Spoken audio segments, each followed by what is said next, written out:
Hello and welcome to KVEC's Summer Institute on Progress Monitoring and IEP Development.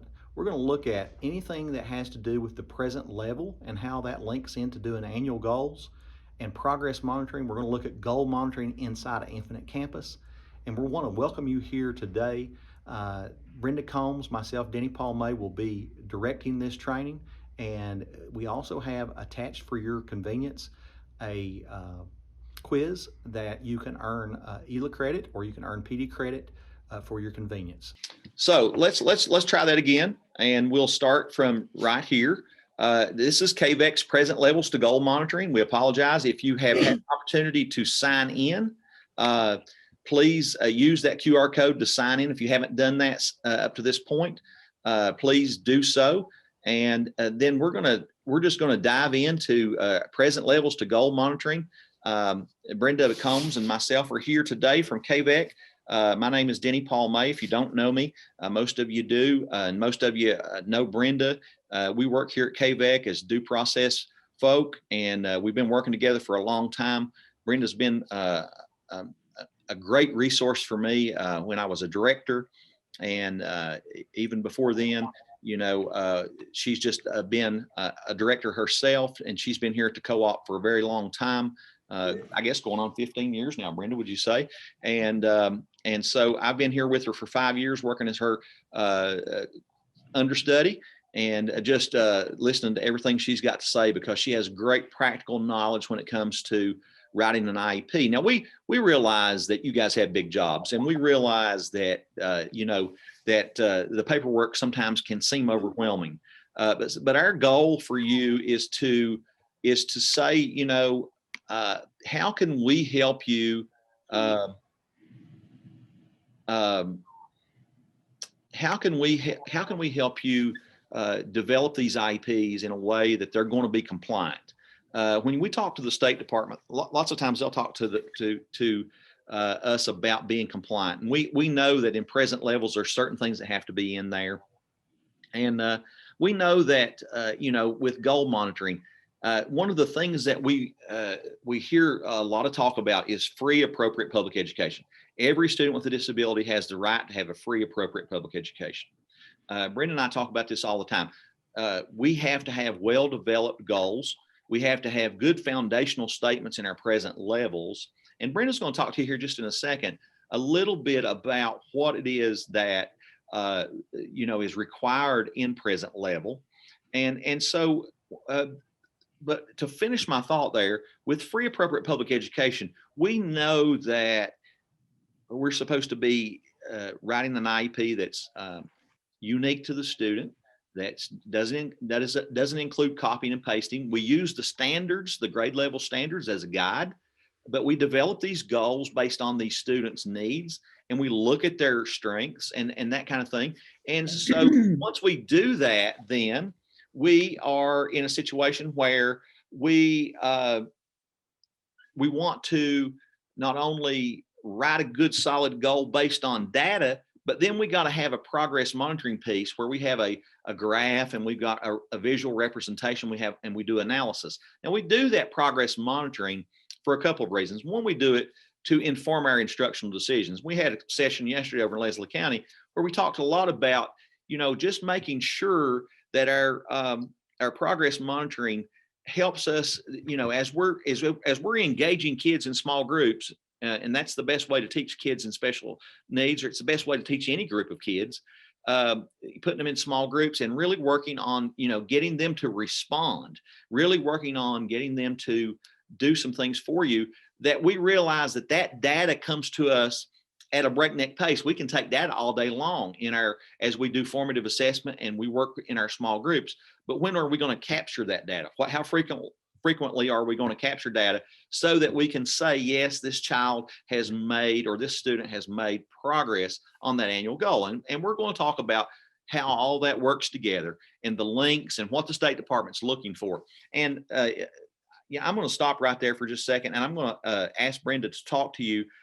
We go through, an audit process with districts. We go through times when districts are placed on a cap or corrective action. We understand that it's hard to write a perfect IEP, that people just don't do that. You can't, no matter how much, I think I was developing an exemplar and I made a mistake. I put the wrong method of measurement with the tool and the verb that it was supposed to measure. And Brenda caught that yesterday in our training.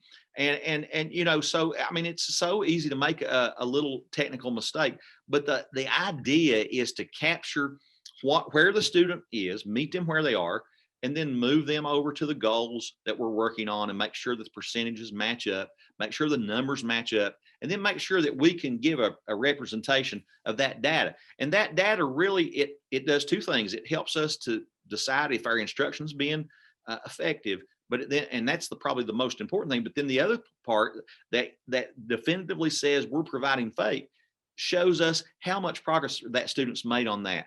And we've got some rules with progress monitoring that say, you know, if you're not making progress for 3 or 4 or 5 data points, then we probably should start looking at our interventions. We should look at our instruction and maybe make some changes. And so we're going to go into a deeper dive on that. But Brenda, if you don't care, just talk to them a little bit about CAP impressions and where we are with calibration from the State Department in regards to what's expected in present level, what's expected for goals, what's expected for goal monitoring. Okay, so when you're looking at your present levels, you know, you are required 4 things, but we, Denny Paul and I would like to say 5 things, but you know, and we'll talk about that. But anyway, one of them is a strength. And some teachers say, well, it's hard for me to find a strength. Well, you can look at data and you can see what they score the best in. And that would be a relative strength. And then, of course, the concerns, which used to be called weaknesses, but now we say concerns, those are the areas that they have deficits in, and those would be your needs. And then, of course, you prioritize because remember, we have 1 year to fulfill that IEP. So we don't want to have so many goals that we can't do that. So you want to prioritize. The next one is your baseline data. KDE, when they come in, or if they look on Infinite Campus, and they're just skimming and scamming, and they're looking for numbers, they're looking for percents, they're looking for those things because they want to see if you have that baseline data. So you must have baseline data from the previous goal, and you need to have a discussion of that in your present levels. The next thing is your adverse effects statement. And we have a little problem with that. I don't think a lot of people understand how to write that. So we'll talk about that after a while. But what you're looking at is the question: how does a child's disability affect that child in that classroom? But more importantly, we look at barriers. They have barriers, and we know that as a teacher because we're with them about every day. So we know those barriers, and that's what we're looking at. And how can we fix those barriers to where the child can learn? So that's what we're looking at. And that 5th piece that we're talking about, Denny Paul and I both feel like should be in there, is supporting evidence. And what we're talking about there is like your MAP scores. We know that you only give those 3 times a year, but when you're doing your fall, you get their scores. You can talk to the students about those scores. They can have a goal to increase their score, which is a good idea because I think all kids need to be involved in their education, and they like to compete against one another too. So that's another good thing. The next part that you're looking at is maybe having your winner. That's your next one, your winner test. Then you can compare those two to see if they've made any progress at all. And then again, you have the spring test assessment, and you can compare that with the other 2 to see just how far did they come, or did they regress. Now, if they regress, we know we have some issues there, and we have to address those as well. So there's different test assessments that you have out there. In your school districts, we have STAR math, we have STAR reading, we have all these other assessments that we can talk about. Now, we don't want to flood it with a whole big old long 3-page list of those, but we do want to see that the data that you have as your baseline data is compared, to those assessments, and to see if they're about the same. And that shows you that that's the track that we're on, and the student is on track with all that as well. So the supporting piece is just as important, and comparing it to the standards, wherever the standard is. If you're doing reading, you want to look at your reading standards. You have a hot link in here with your reading and writing and math standards. So you have that already electronic. You can look and see what grade the child is in, look to see where the child should be, what skills they should be doing. And you can compare, you can write that in there as well. This is where the child is, but this is where the child should be. So those are the things that they are actually looking at. And we can do a good job with that. And remember that present levels, that's the piece that is the foundation of that whole entire IEP. Thank you, Brenda. I really appreciate that. Without going any further, good teaching, we have to know where we're going, and in order to really make some definitive progress with students on those goals, we have to know exactly where they are, and we have to meet them where they are. So we have these questions come up all the time. How far is appropriate to go back in the standards? Well, you have to meet that student. You have to figure out what the baseline is on that student. We're going to talk about a funneling process today, and we're going to talk about looking at those overall scores. And that really gives us a real good picture of that student as far as where they are with K-Prep, where they are with MAP, where they are with those universal types of tests, and those tests that are given infrequently. But when we talk about progress monitoring, we're talking about testing that's done frequently, and that's done in a short amount of time, not a long day where you have to plan for a whole day of the student being out of the class and that type of thing. But we really want to put up learning targets. And one of the things that we've really tried to do here at KVEC is we've really tried to intertwine instruction with our compliance. Brenda and I have really worked hard, along with Dion Bates and all of our staff, really, to just really not let those two be in a silo. And what we mean by that is we just don't want to be focused on compliance over here and never know what our right hand's doing over here on instruction. And so the first thing we do is we're going to put up some targets. So we're going to look at writing present levels today, and we're going to link present levels to goals. And you're going to know when you leave here really what through some of the tools that we've developed, what it looks like in order to have a well-written present level, and to have the foundational baseline is so crucial. So many times we go through CAPS and we get this back. Some of those present levels are a little different, and we'll get from general intelligence maybe that you didn't include a strength, or you didn't include baseline information, and our teachers look perplexed a little bit about what are they talking about. We don't write goals for general intelligence, so we're going to cover that. We're going to link present levels to goals. We're going to know a little bit about specially designed instruction and how that works with the goals.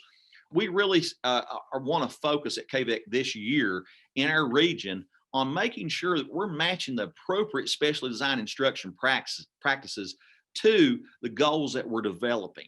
So we don't want to just have a laundry list of specially designed instruction that we've continued from year to year to year to year. And it really needs to be individualized for that student to meet their unique needs, and also to challenge them, to push them closer to closing that gap.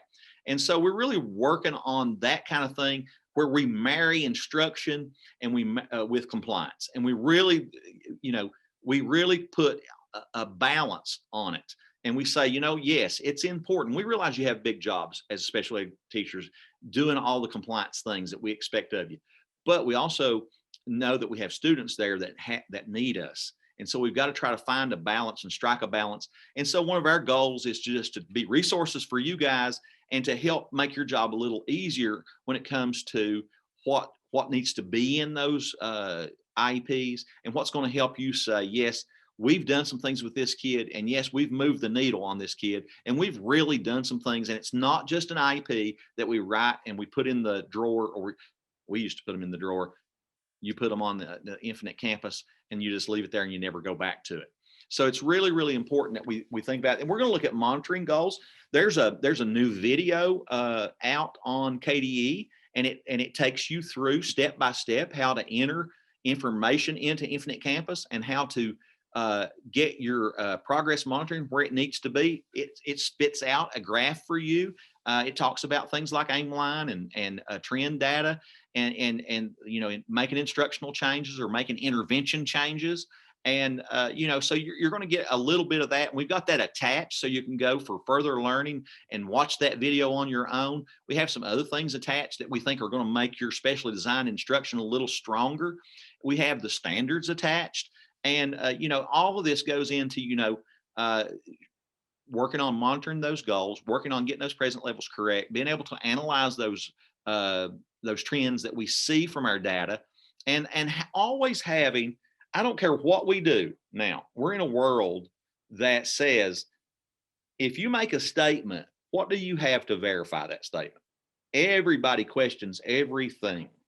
I mean, just think about our political world. Think about the social media world. Think about the news. Everything that goes up now, somebody's got a question about. Is this really verifiable? So the only way we can verify that we've done things that we need to do to provide faith is to have data to support those decisions that we're making for kids. We know where the kid is and we know where the kid needs to go because we've got the guide of the standards and we can move forward from that. And, we've got attached to this as well some analysis from the IEP guidance document. Now, over the last year, Brenda, myself, and Dion, along with all of our staff, have worked on developing an IEP coaching tool. We're going to use that as the backdrop for this training, as we do for all of our trainings when we talk about developing IEPs. It's a tool that we really wanted to use as a companion document to the IEP KDE's IEP guidance document. And we wanted to take the information that teachers need from that document and from our years of experience and from our experiences with CAPS and all the things and put that into the IEP form. And so I'm going to show you that right now as we move ahead. We know that Brenda's already told you what is required for compliance and best practice: strengths, needs, baseline and progress, supporting test scores, and adverse effect. Those are the big five. And we really talk about the base, the floor of compliance would say strengths, needs, baseline progress, and adverse effect, and maybe wouldn't talk as much about test scores. But we really believe that you need that supporting information in there in order to make that thing make sense. And it gives you some perspective about where that kid is in comparison to their peers and in comparison to how they're doing on those tests. But we've got a couple of things attached here. We've got an IEP exemplar attached for you that is going to be our end piece today. And we're going to take a look at that toward the end. But right now we're going to look at the IEP coaching tool. And we're just going to pull that up on the screen, and we're going to try to increase the size of it so you can see it. If it'll open for us, it's just momentarily here. Let's see if we can take the view and zoom it in a little bit. And you guys give us a thumbs up if you're having if you can see that well. Let us know. We've tried to increase the size of that. Brenda and I always need the size to be increased because we are old and we can't see. If we don't have our glasses, it would be a train wreck today. But you see right here how this progress monitoring is right in the center of what we do. Okay, it's ongoing. It goes from year to year. And we have this question come to us all the time. What do I do if the previous folder holder did not do progress monitoring? And we say to the teacher, well, that's when you dive in, you look at your data, you look at your overall scores, you look at your map, you look at your test scores from K-Prep, you look at any kind of information that you can pull in that speaks to that kid's academic and functional performance. And you also look at eligibility. What put them in special education? How did they get where they are? And we have to attack those areas. And so this all kind of works together. And you can see that we did this kind of this wheel, that infinity wheel that goes on forever. And we start with looking at present levels, and then we work our way through special factors, and we work through measurable goals and objectives, and then specially designed instruction, and of course supplementary aids and services, accommodations for assessment, modification support. LRE is a huge one. Making sure that our services match our LRE and our related services. And then how does that impact our decisions for extended school year services? and then we come right back to progress monitoring. And so we just really wanted to put this in a form where you could use it. And the first box that we're going to look at here for a second, when we're talking about present level, is we first have to get grounded in the checkbox. Okay, we really have to make sure that we understand how that checkbox works as far as what KDE is wanting. Okay, so if you mark the checkbox that's commensurate, it's certainly okay to put other anecdotal information in that box. But if you leave that box unchecked, then you're going to be responsible for what we have over here as the minimum ceiling or minimum floor of compliance: strengths, needs, baseline, adverse effect. Now, we also say up there in the gray box, these are considerations for marking commensurate with similar age peers. General intelligence and transition are a little bit different in present level. So we've got a little bit of different information, a little bit of different source for our information that goes into that. And so we're going to really focus on the academic piece today and also the functional piece. But you can see right here, you can share this with your speech teachers. Lots of times we see a little disconnect in how speech teachers write their goals and how they write their present levels, as opposed to how a trained special education practitioner such as yourself would write an adverse effect or a present level or a strength or a need or whatever it might be going in there, or a baseline. So we really got to hold everyone. If this box is not checked for communication, then they're going to need to identify some strengths. And when we talk about strengths, Brenda, we really talk about strengths around discrete skills. Yes. We really talk about what it is that how the kid best learns and what the kid can do in that area that is an area of concern, but what can they do around that area of concern? Now, it's certainly okay to put those nice things in there. And when we do ARC meetings, we want to be empathetic to the parent. We understand that it's stressful to have a student that is behind a little bit or is in special education and in need of specially designed instruction. We understand that's stressful for parents. So we want to be empathetic and we want to include all the good things that we need to include, but we really need to have some meat on those bones, if so to speak, when it comes to strengths, needs, data, and adverse effect. And if you don't do that, and the State Department does look at your file, they will kick it back to us and say, you know what, there was not any strengths there that were based on discrete skills. And so strengths give us an idea about how a student learns best. Basically, look at what they do well in the area of need. What do they do well in their area of concern that Brenda talks about, the area of need, the area of concern. So I'm going to jump down here because most of our audience today is probably not speech, but you certainly got an adverse effect statement here that speaks to speech, and you've got some information in there. And we've tried to incorporate those guiding questions from the IEP guidance document into a lot of this information, so it kind of embeds it for you. And it's a quick and easy, at your fingertips glance of what the information. It's the structural piece of the information that should be in there. Now, obviously, we don't want you to copy and paste this stuff into your own IEPs. And when we give you the copy of the exemplar, we're asking you, please don't do that, because we have had instances where we have just absolutely been doing a file audit, and we would find the different names of different people within the same file. And we know that's a no-no. So I'm going to go down to academic performance, and I'm going to turn the microphone back over to Brenda here for a second, and she's going to talk to you about what this academic performance piece should really look like and what we have included here for you guys to look at.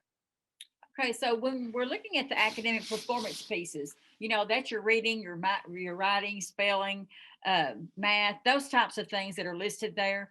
And we want to make sure we say written expression and listening and oral comprehension. You know, we don't say that enough. So we want to make sure that we include that as well, because that is just as important as you're reading, writing, math. Yeah, so, especially if they're LD in that area, yes, right? Yeah. So we want to make sure that we talk about that as well. We don't want to leave anything out. And if you all feel like you need to ask us a question, please feel so to do, because we don't mind. That's what we're here for. We're trying to help you to get a better IEP and to keep you off a cab. So anyway, when you're looking at your academic performance, we still have to have those pieces in there. And normally what we tell people is, we know that we have goals from the previous year.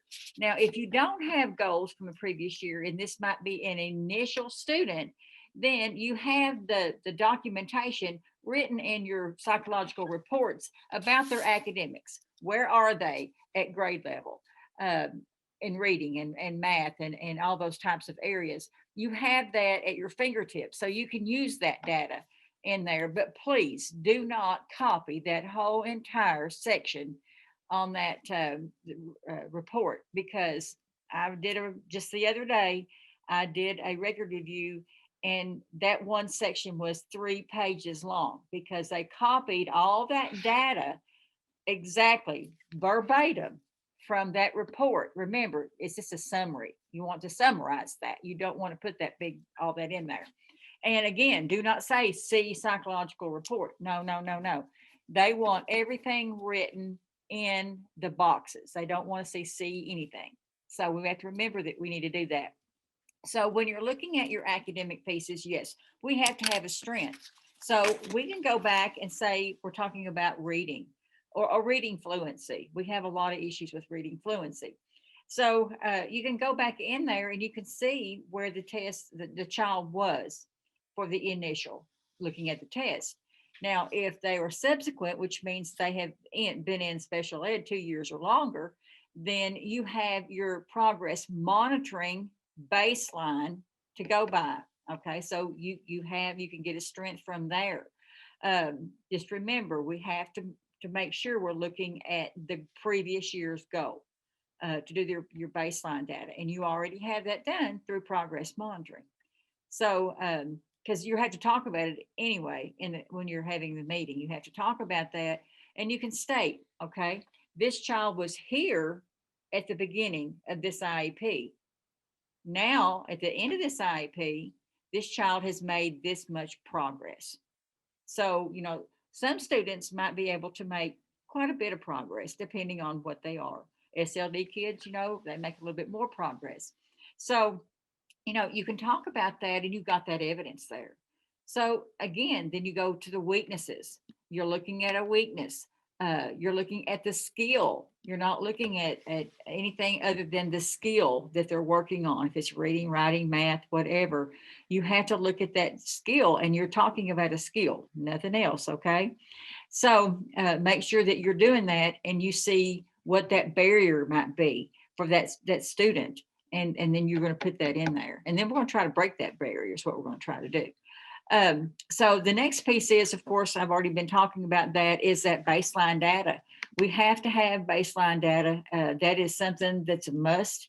That is probably about the first thing that they're actually looking for when they do the skim and scam is those numbers. So we need to make sure that if it's, it's a fluency rate, just remember we have to, it has to be measurable. Everything has to be measurable because your goals are going to have to be measurable, and put that data in there.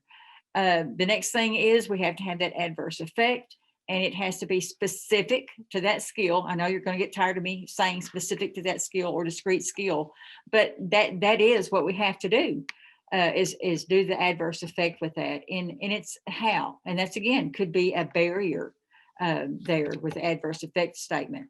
And again, that supporting piece, we need the supporting piece. And again, for the initial students, you will find the RTI data in there. And that's another piece that you can actually put in to show that the evidence of, to make sure that our data is about on the same thing. Because, if you do get one test score and they're reading on the 2nd grade level, and you go do another assessment and it pops up to a 4th grade level, then, there's something going on in there. So we need to make sure that we're right where the child is. We may have to do some additional assessments or whatever, but we need to make sure that they match. So that supporting data is very, very important. So, as you can see here, we're talking about things, but then sometimes we forget the functional piece in the IEP. So we need to make sure that we include those parts, and we need to make sure that we denote the strength, and then we have to have the needs and all those things that we talked about. because that is just as important, because daily living skills, they need to be able to count money. They need to be able to tell time. Those things they really have to have, because guess what? When they get out of school, they're going to have to be on their own, and they're going to have to be able to do certain things. So, we're not going to be around for them all the time. I mean, we'd love to, because we feel like, they're our children when they're in school with us. So we just need to make sure that they do those, especially when you're talking about social emotional issues with this pandemic, and we're starting back into school. And I'm so happy that we're going back to school and not doing virtual, because we need that socialization with our friends. If I didn't have Denny, Paula, and the rest of the KVEC staff to come in and talk to and do things with, I think I would go crazy. I mean, really go crazy. Yeah, I can pick the telephone up and call them, but it's not like seeing their face and seeing their expressions and talking. It's just different. So it's different too with students and teachers, because they have to see that visual. Yes, they might be able to see it on the computer, but it's like, I'm in the classroom, I can see my teacher, I can raise my hand or whatever. So, I'm so glad that we're going back in, because that's a good thing. Just remember though, to put those in there as well, because that's an area of concern too. So we want to make sure we're doing everything that we can do for this student. Yeah, Brenda, talk to them a little bit about what's required for MMD. We've included the functional performance piece here under academics, but it also could go under the social emotional piece. It could go, in other areas on the adverse or on the present levels. But talk to them a little bit about what the State Department expects when it comes to an MMD student, thinking about eligibility and thinking about how you're eligible. An FMD and MMD students sometimes in other states are they're kind of together, and they talk about mental disabilities. But we break it down with a 70 IQ being kind of the line for an MMD student, and then 55 being the line for an FMD student. Tell them what we've learned from KVE in the last year or so as to what their demands are around that, and to meeting those needs of those students because of their eligibility. Because what we see is we not only do we have those IQ scores, but we also have an adaptive score that does some things. So talk to them about that. So, in the past, we all know that to be MMD, he's already told you about the 70 and the 55 and the 55 for the FMD. But now when we're writing goals, we have to write for an MMD student, we have to have goals for reading, writing, math, and don't forget this, you have to have the adaptive behavior goal for those students. You have to have one for your FMD as well. So you have all of those pieces. Now, those are just the mandated ones. If the student has some type of behavior issue, you're gonna have to address that as well. There's a difference between maladaptive behavior and adaptive behavior. So with our MMD, or with our cognitive deficit students, they have issues with that adaptive behavior, and you have to write a goal for that. We have problems maybe with organizational skills. We just may have problems with several different things with different students. Remember, it's individual. So we have to talk about those, and guess where we get those adaptive behavior goals from? Yeah, you're right. If you're doing the Vineland, or you're doing the adaptive behavior, whatever you use, pull that report out and look and see what is the lowest score here. This would be your concern. Look and see what area that they scored well in. That would be a strength. So that would be what you would write in that social and emotional part when you're looking at those, because we really have to have an adaptive behavior goal for your cognitive deficit students. And they are looking hot and heavy at that. And when we get into talking about where the scores come from and how we generate the goals, we'll talk about that in a little bit as we move through to that next section on present level. But we want to back up, and we've said to you now, and this is going to be the last bit, and before we take a little bit of a break here, we've said to you it's no longer acceptable just to have statements written, anecdotal statements written about students. And we talk about thinking about discerning what the discrete skills are that we're going to actually turn into goals. And how do we look at the overall supporting scores and we funnel that down to a discrete skill that we're actually going to write a goal on. And so what we did is we embedded a Google Doc here. You can just click on that filtering process right there.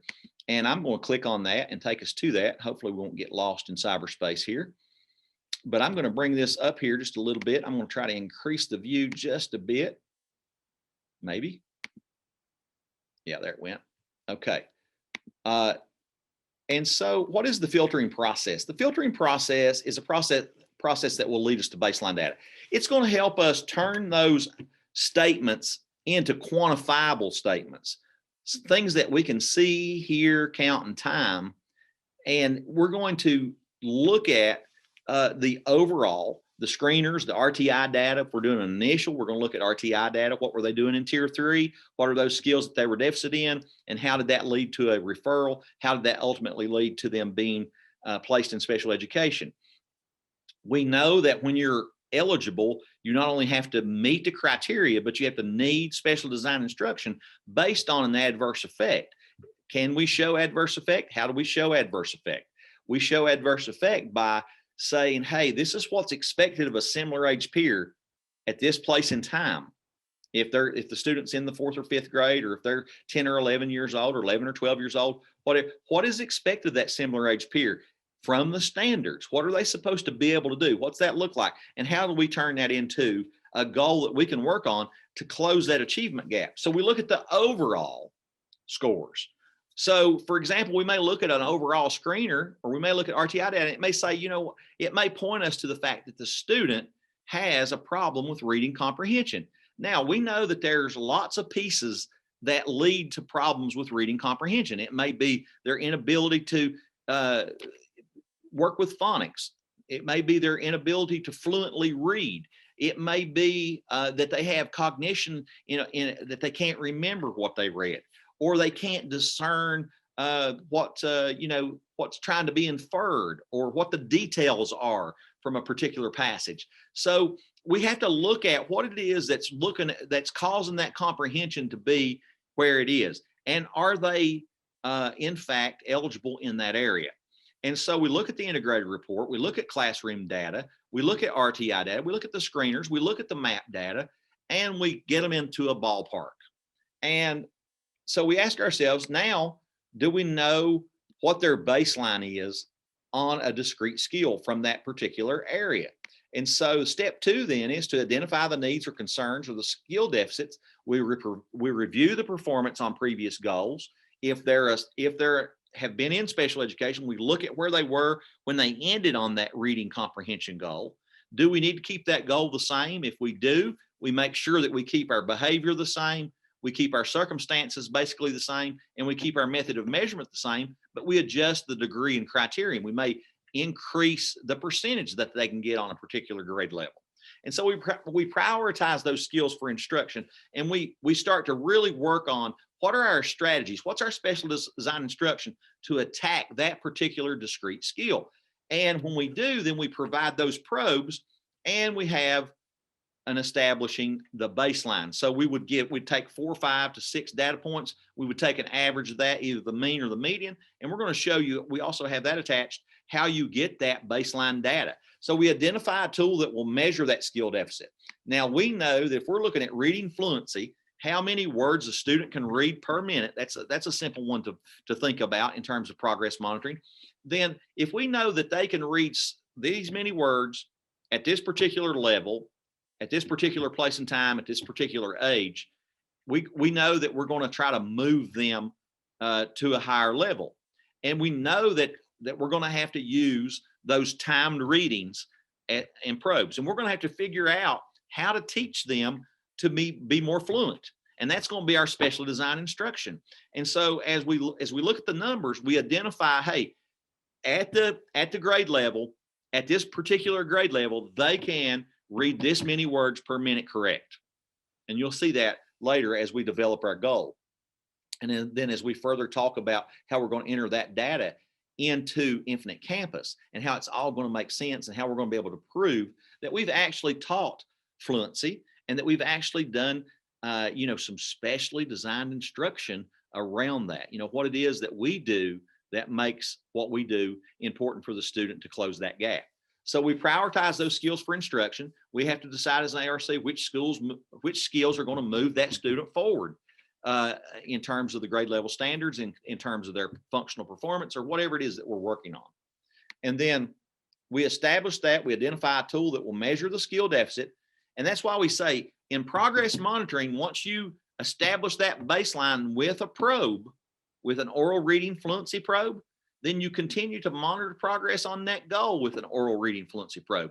You never change the behavior and you never change the tool that measures the behavior.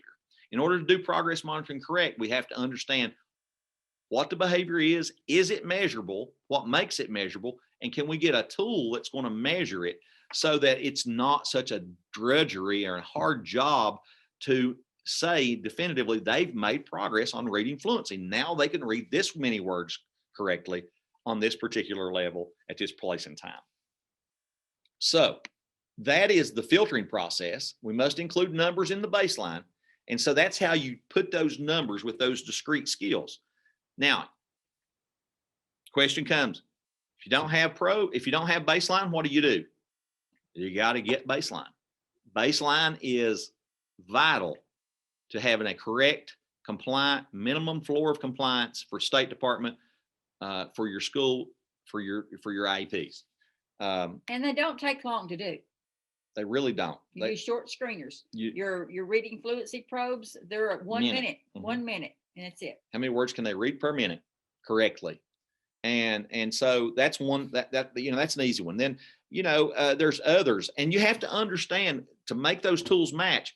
And the way they've got Infinite Campus set up now, it almost forces you to think about those tools. It forces you to learn those tools. Now we have some places where you can go and you can read about those tools.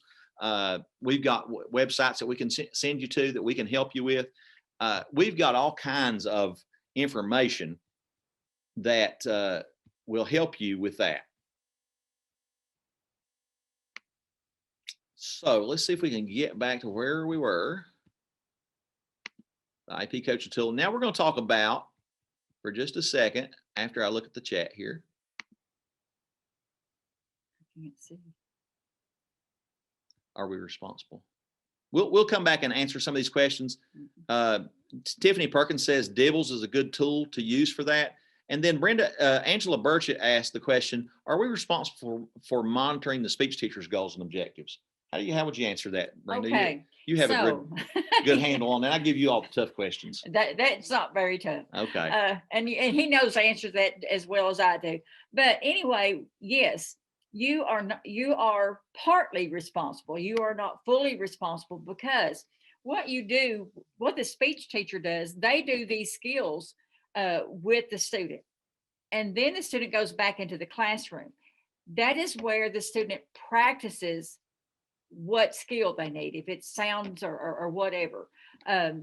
So it's both of your jobs to make sure that child's goal and that IEP is done correctly. So yeah, both of you all would be responsible for that, because you're responsible for the practice part. The speech teacher is responsible for doing those skills to get them to be able to make those proper sounds. So yes, both of you all are responsible, but you're not the primary one. Speech teacher would be. So thank you for those questions. Keep putting those questions in the chat, and we'll keep trying to monitor that as we go. We try to use a 50-10, but we're going to go a little bit over here and get because we got a lot to cover. I was telling the folks yesterday, we were doing a 6-hour IEP training. The IEP training really needs to be 12 hours. This training really needs to be 6 hours. And so, but we've got it at 3 here today for you as a way of getting some professional development. And hopefully we'll give you some things that are going to help you put compliance where it needs to be, and in a place where you can really operate and get to teaching the kids. So you say there's a little bit more information on establishing baseline here. And so how to establish baseline, which data source will you use, where you're pulling your data from. Will data come from progress monitoring of previous goals, or will it come from data derived from new probes? You know, if it's an initial, you're going to have to take that screening information. You're going to take that cycle. You're going to have to take that tier 3. Now, if you've got well-established tier 3 interventions going on in your school, you may have a seamless process where you can just switch that baseline over there to your present level, and you can go to town on that. But if you have if you don't have that data around that discrete skill, you may have to, you know, take that extra little bit of time. You may have to split your eligibility meeting up and come back and have an IEP meeting after you determine what they're eligible in, then go work on that present level, work with the student, get some probes, and then come back and write your baseline that's going to be appropriate. Now, that sounds like a lot of work, and sometimes it is, but it's really important that you get discrete skills in that, and you determine the baseline on that discrete skill. And then if you've got a kid that's in the program already, and you're working on reading fluency the year before, and they end up at a certain baseline, you would need to look backward, and you would need to see what those last 4 to 6 data points said. And you would just kind of take a baseline from that last 4 to 6 data points. And we say how baseline from previous goals can be used when the behavior stays the same, but the level of mastery changes. So we keep the B part, the C part, and the E part of the goal component the same. The behavior, the circumstance under which we set up that progress monitoring, and then the tool that we're using to progress monitor. And we look backwards at that, and we would then maybe keep that goal the same, and it would be appropriate. We'd put that in our conference summary. If we're keeping this goal the same, it's appropriate. This kid still needs to work on fluency, but we're going to increase the mastery level, or we're going to change maybe a little bit of the criterion, or maybe a little bit of the circumstance even. What grade level are we working on? You know, what passages are we using? Do we need to adjust that? So we would certainly look at that, and we would but we would need to make sure for sure that the behavior stayed the same and the tool that we're using to measure stays the same. So I have, like I said, we have this question a lot. When do I need to administer new probes? New probes must be conducted if no data exists, a new discrete skill has been identified through your instruction, and you need to go back to the table and add something to through an ARC process, or a small segment of the baseline has changed. So what we're saying there is administer new probes if any circumstance, behavior, or method of measurement has changed. Now we can work with that circumstance a little bit, but we cannot fudge on the behavior and the method of measurement. And so then we look at what is the filtering process. We already talked about that a little bit, so I'm going to skate through that. We're looking at the overall. We're filtering down to a discrete skill, and we're prioritizing skills for instruction, and we're letting that take. Our ARC discussion takes into account variables like rate of learning, time left in school, impact of goal moving forward. What are we going to be able to work on with this kid? What is it that's going to work for him? And then we got the method selected must be a tool that will measure the behavior and the skill. You know, we can write a goal, and we're going to talk about goal writing here in a little bit. We can write a goal with all 6 components, and it still not be measurable because the verb is not measurable.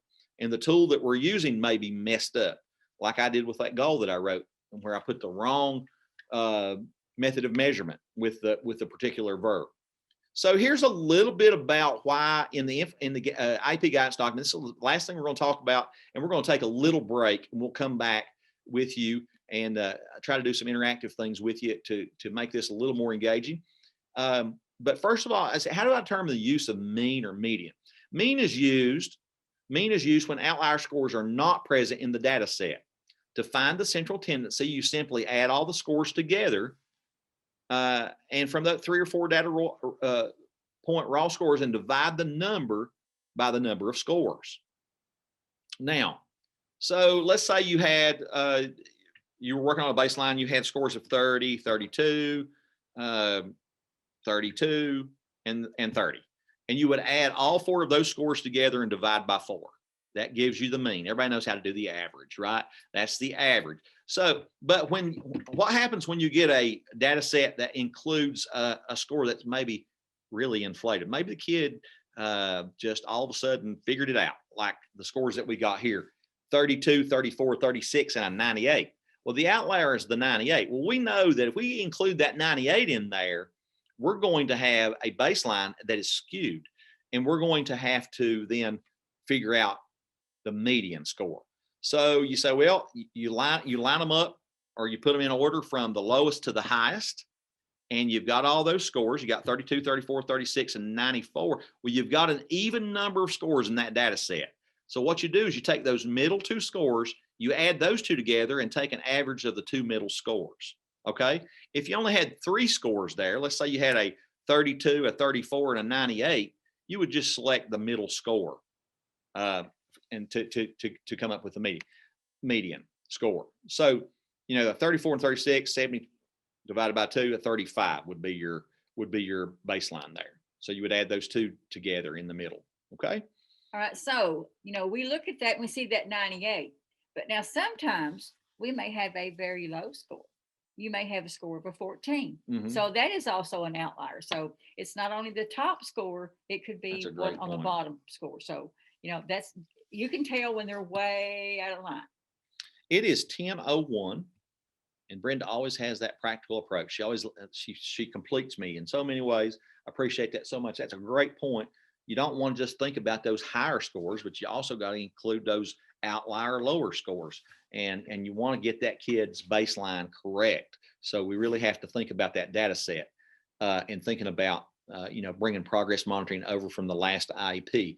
So we're going to talk in the next section, we're going to talk about writing some goals and making sure that those goals match up with what we have in present level. And then we'll try to show you what an exemplar present level looks like and what an exemplar goal looks like and how that all works together. And then beyond that, we'll talk a little bit about progress monitoring toward the end, where we're talking about how we're getting those goals monitored in Infinite Campus and what that looks like.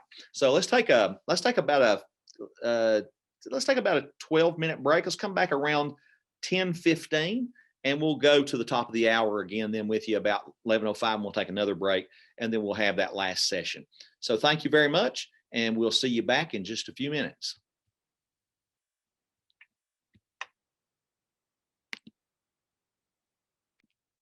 Okay, so welcome back. It's 10:15, and we're on a little bit of a tight schedule, so we'll try to continue on here. So I just wanted to take a second and show you what the IEP exemplar that we worked up for you. This is a collaborative effort. It was an IEP that was started by our friends at the Greater Louisville Co-op, and one that we've worked on as well. So we don't feel bad about sharing this. But the one thing that we want to say, we always put this disclaimer out there. Most of your directors don't want you to be copying and pasting from this. So I don't know why it's doing the way it's doing there. It's weird.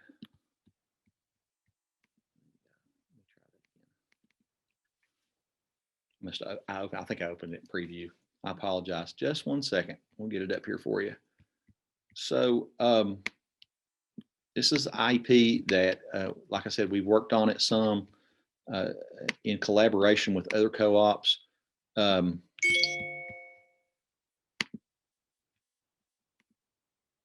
Zoom it out just a little bit. There we go. So as you can see here, let's just talk about this. You can see they've got the box checked there for communication. So the student doesn't have any communication needs and they don't have any information in there. And then we got the box open. So that throws us into thinking about those things. Now, to make this a little bit more interactive, I want you just to pretend that for a second and think from a blank slate for just a second. Don't look at your notes. Don't look at any of the information that we've given you. And I just want you to formulate an answer in your mind and try to make a list for yourself and this would be something you could do with your students. One of the things that we really believe in here that really is needed in our special design instruction is retrieval of information from a blank slate. And I talk to you guys about that all the time. I include it in just about every training, especially the face-to-face trainings. We really do this and we really act it out. But I would like for you to write down the 5 pieces that need to be in present level. And then we're going to show you what it looks like here as we move through. So just think about the 5 pieces. And then if you don't care, just drop your answers in the chat. And let's do that before you drop answers in the chat, before you start to do that, let's do that as a reverse waterfall. Okay, so what we're going to do is we're going to let you to think about that for a second, write your answers down. So we'll give you about a minute here. I've got 10:18. And so around 10:19, we're going to do a countdown, 5, 4, 3, 2, 1, and we're going to want you to simultaneously drop your answers into the chat. So if you're doing a virtual session, this is one of the strategies that you can use, and it also gets that recall going. Okay, it also we're firm believers in if you can get more responses from your students, if you can get them thinking about the pillars of literacy, if you can get them to think, write, speak to one another, rewrite. And if you can really get them to thinking about those things and giving you responses, and then you helping them by giving them immediate feedback, the more practice turns they get, the more repetition they get, the more practice they get from retrieving information, giving you answers without having any prompting. Maybe you got to start them with a prompt. Maybe you have to put a scaffold. Maybe they need guided notes or structured notes. Maybe they need a little visual graphic organizer where it helps them to organize their thinking, because we know our students by and large have trouble with organization. They have trouble reflecting on what they've just learned. So let's reflect on what we learned in the first session. Let's write our answer. And I've talked to you all the way through this, not give you an opportunity to think. So I'm going to give you another minute, and at 10:20, I'm going to do a countdown and have you drop in your answers.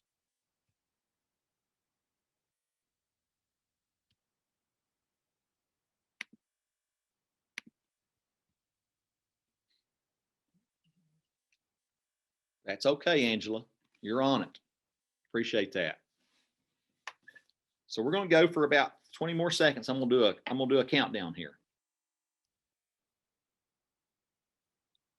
And the idea is for you to put it in there at the same time.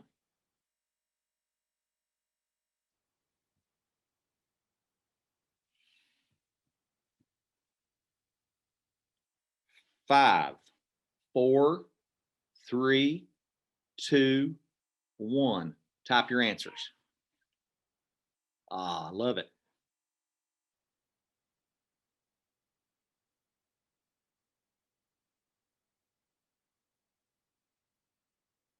Very good. Very good. We're getting some great answers.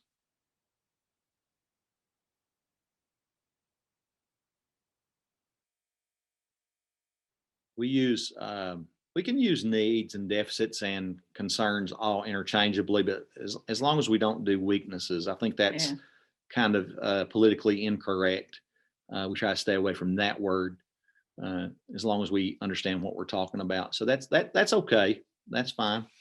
And we see some good things. We also saw, just thinking about those 5 pieces. And if you go back to that outside column on our IEP coaching tool, for each present level, those are all mentioned, right? Okay, so good little exercise, good little way of having people reflect, think about what is there. Now let's just take a peek here. Let's take a peek at, and as we do this, I'm trying to move that so you and I can see what's on there. Okay, now, okay, so Brenda, you want to take them through what's written here? Or you want me to do it? Okay, so I don't care one bit to take them through. All right, good. All right, so we're talking about Johnny here, and we're looking at his basic reading present level. So, like you said, like you all wrote down all the areas that we need to write about. So we're looking at this, and if you look at the section that is highlighted in purple, you can see the bolded letter strength, the bolded word strength. So this is given a strength of Johnny, and it's decoding words containing regular consonant sounds, short vowels, blends, and digraphs. So, you know, those things are a strength for him. And then it goes on to tell us that per his running records at the 5th grade level, Johnny demonstrated low performance on reading multisyllabic words containing prefixes and suffixes at 56%. And words with unpredictable patterns or sight words at 57%. So as you see, you've got those 56 and 57 as baseline data for those areas. So that could be something that we might need to work on. And then it tells us per progress monitoring data at regular classroom assessments, where Johnny encounters unknown multisyllabic words, his reading becomes choppy because he can't say those words with those long syllables. So it becomes choppy. And then when it becomes choppy, it's hard for him to remember what he reads. So it's telling us those things in this little paragraph here.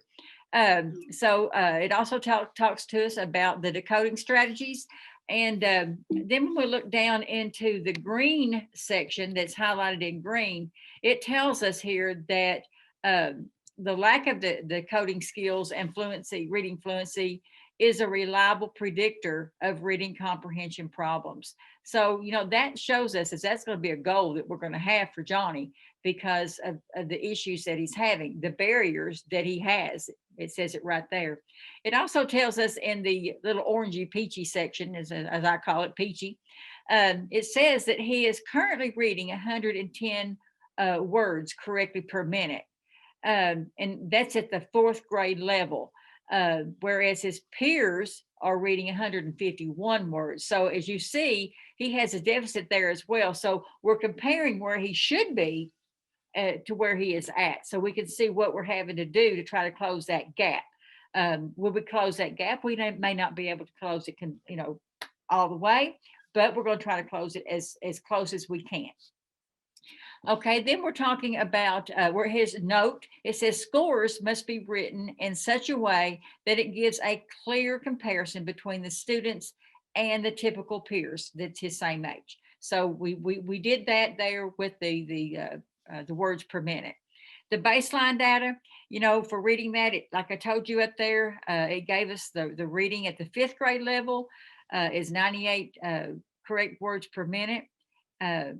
Per oral reading probes, and then it's a note method used to establish baseline performance should be the same method used to monitor progress. Like Denny Paul told us before, we can't change it. You can't compare apples to oranges. So we have to use that same method of measurement that we started with. So this is just the piece that gives us the highlighted, the color coded pieces in here to show that those pieces are in there that should be in there. So the one thing that I want to say to you is sometimes, you know, we review files all the time, and not to say that we know what we're doing but we see a difference between the way this is written and the way maybe a present level is written for a non-compliant IEP. And what really makes it is we can see that they've really worked with this kid. We can see, you know, to know that when he encounters multisyllabic words, his reading becomes choppy. You think somebody's worked with him to discern that? Or are they just making that up? Now, I think when you see those percentages, when you see all that data, you know that progress monitoring is being done. When you have just a bunch of disconnected statements about, you know, reading comprehension is low, and we know that it's going to have an adverse effect on his educational performance, and we leave it at that, that's where we really have problems. So you can see here the quality of the work here, and there's some things in bold, and I didn't finish one of my thoughts down here. That should go ahead and say, and I'll fix that for you, and it will be fixed in your copy. That should go ahead and say that further explanation can be found in the KVEC companion document, the IEP coaching tool, with a link to correctly calculate baseline in the present levels, what it should say. So I guess I didn't finish my thought there. I got distracted by something and I left a dangling sentence. So I apologize for that. But, like I go back to this. If we're getting the big rocks, if we're getting the measurable discrete skills in there, and then we're turning that into a goal, then we can see that connection between the present level and that thread that runs through the entire IEP, from present level baseline to goals, to goal monitoring, to services, to specially designed instruction, and right back around to looking at progress data and reinforming the ARC and reinforming the parent and reinforming the present level of where that kid's been and what we're doing with that baseline, what we're doing with that previous goal. Did he meet the goal? Did he not meet the goal? Do we need to continue the goal? And we got data to support it. Okay. So that's really, really important. And as we move on down, we see that they go into a discussion on his reading comprehension, because we know, based on what they said up there, and we know based on our own teaching and based on our own knowledge about reading, that when you have fluency issues, when you have basic reading skills issues, it's probably going to lead to reading comprehension issues. And so we start to see that kind of thing be documented here, and you see percentages being listed, and what his accuracy rate is at a different for levels of inference and all those types of things. So we really start to build that IEP, and we look at baseline data for reading comprehension. And we know that we use curriculum-based probes. We've got it highlighted right here on the bottom of the page. And, we really then also see that, look at this adverse effect. I love this adverse effect. And I'm going to be honest, as I think about adverse effect, I just think about comparison of where the student is to where they're supposed to be based on similar age peers. And so, and also really telling how, Brenda. Yes, that's telling how the disability leads to that adverse effect.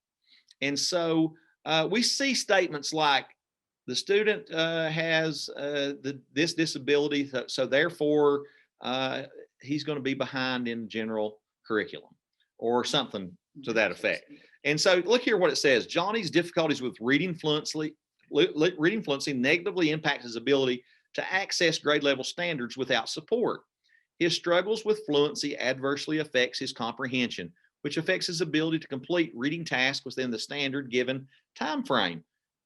His understanding of what he has read, his ability to independently read text above his independent level of fourth grade, and his ability to access grade level text. Note, the adverse effect statement must describe how the disability affects the student's progress in the general curriculum. Okay, so just wanted to show you that, and we're going to talk about goals here in just a second, but I want to go back to our coaching tool, and I want to go down to the section on, look at that.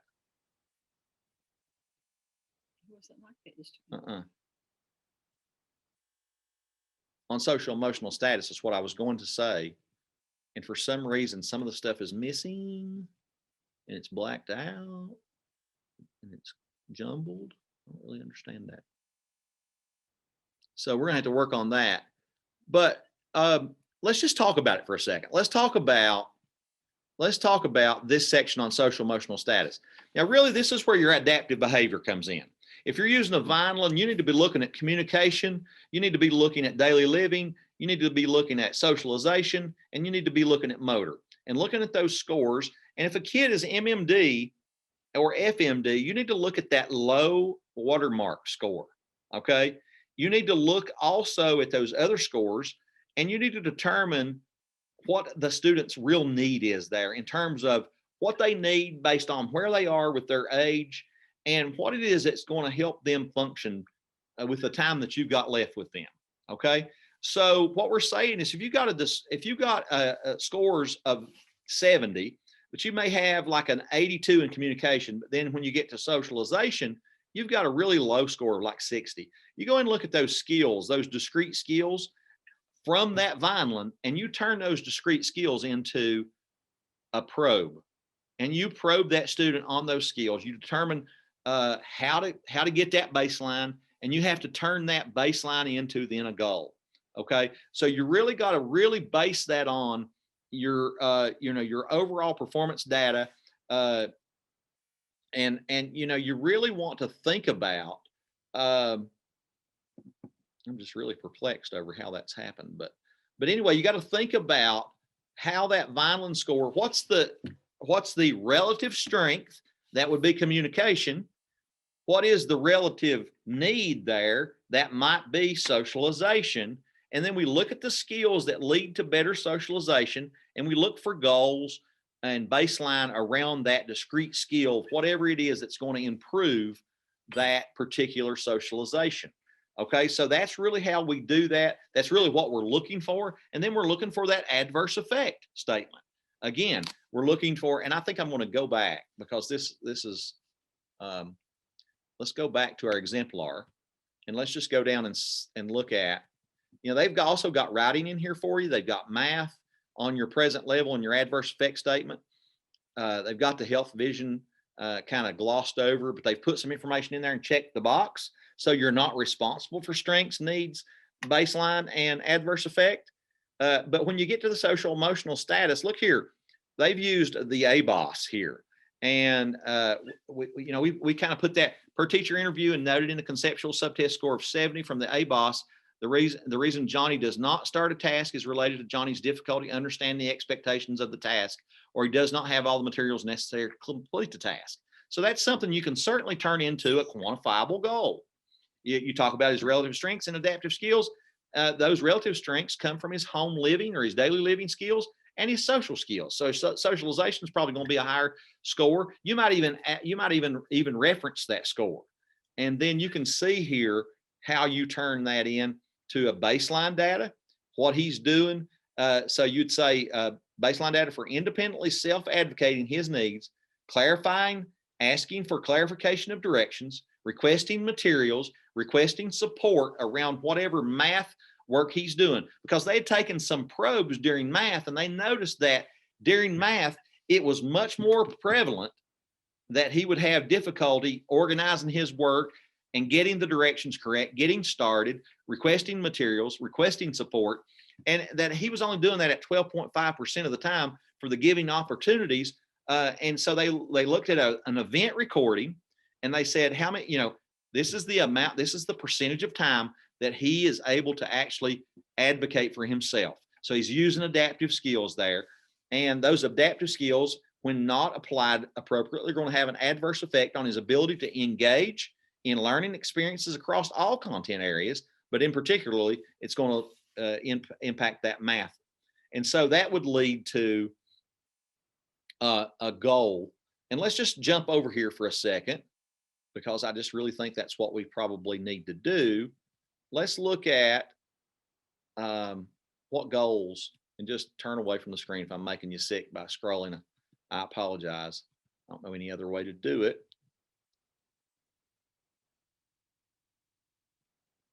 But you can see this exemplar is well put together, and there's a link between what we just covered in adverse effect in academic performance. You can see that there's a goal written on 5th grade reading passage, and we're going to try to get him to 135 correct words per minute, CWPM, over 3 consecutive weeks. That's the degree there that we want to see that with.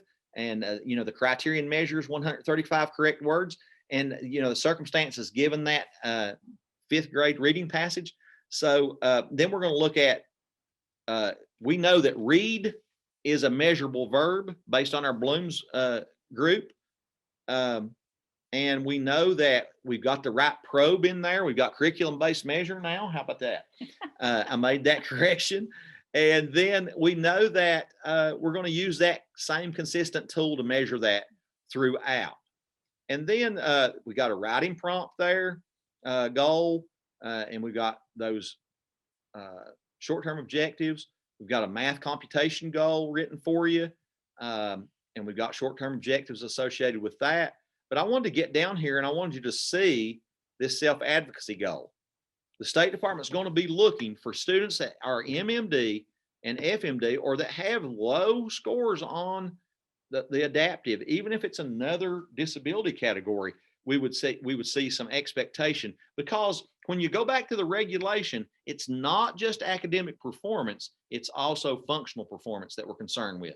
So we got to try to develop some independence and some self-advocacy here through this treatment of this student. So it says during math independent work time. Okay, so that kind of narrows it down a little bit. All right, when in a math class and when he's doing independent work, that really narrows it down. So you got a real well-written circumstance. Johnny will independently self-advocate for his needs by asking for clarification of directions, request for materials, and request for support on 50% of given opportunities over 4 consecutive weeks, as measured by an event recording measurement taken 2 times per week.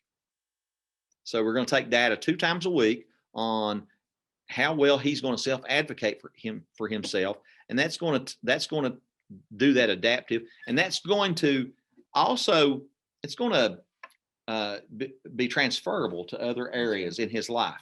So that's a functional skill that's going to not only bode him well in math class, but it's going to bode him well in other classes when he needs help, and it's going to bode him well when he needs help in life. And so that's really what we're getting at, making them functional as well as teaching them something academically. And that's really important for high school students as we think about it, but it's also important for all of our students. So let's see if we can get rid of some of this stuff here. We've got Jimmy's exemplar open here. So now when we're developing goals, we have an A through F component system that we use based on the IP guidance document. We know that we have to have the audience, the behavior, the circumstance, the degree, criterion, the evaluation method of measurement, and the frequency. Okay, so we've got an example here. We pulled this straight from our exemplar. Given a 5th grade level reading passage, that's the circumstance. I'm gonna go through this again. Johnny, that would be the C part. Johnny's the A part. Will read 135 word. Will read is the behavior. I'm sorry. 135 words is the criterion, and then the degree in which we're going to expect that is over 3 consecutive trials as measured by weekly. So you get your frequency of data collection. You're going to take data weekly on oral reading fluency probes that last 1 minute. Last 1 minute. So you're going to be able to take data once a week on that to see if that kid, see if our special design instruction is working, first of all, and to see if that kid's making progress within the general curriculum. Now, if we had a full day, we would let you go in and develop some short-term objectives around this goal.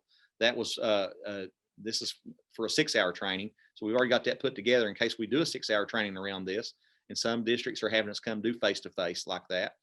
Now we want to talk a little bit about specially designed instruction. And I want to put you, first of all, into, I want to put you in breakout groups. Okay. If I can, where's it at? Yeah. So I'm going to put you into breakout rooms, and I'm going to ask you to consider this question. Okay. Now we got some answers on here, and some of them may make sense to you. Some of them may not make sense to you, but I want you to go into your breakout group, and for about a minute or two, I want you to consider this question. What can you tell a parent? What can you tell a parent about your specially designed instruction? Now, we're not going to take a long time on this, but we're going to let you write for 1 to 2 minutes an answer of what you think. What are your go-to strategies? What's so special about your specially designed instruction that you do with students? Okay. What is your go-to strategies? What are your strategies that you're going to use most of all when you have reading difficulties, when you have math difficulties, you have writing difficulties, you have behavior difficulties, you have functional difficulties? What is your go-to strategies? And we want you to write those down, and then we want you to have a discussion amongst your group members and then learn from one another. And then we want you to rewrite. Okay. We want you to rewrite what your special design instruction is going to look like now that you've had that discussion. Oh, maybe Brenda told me one that I didn't think about in our little group.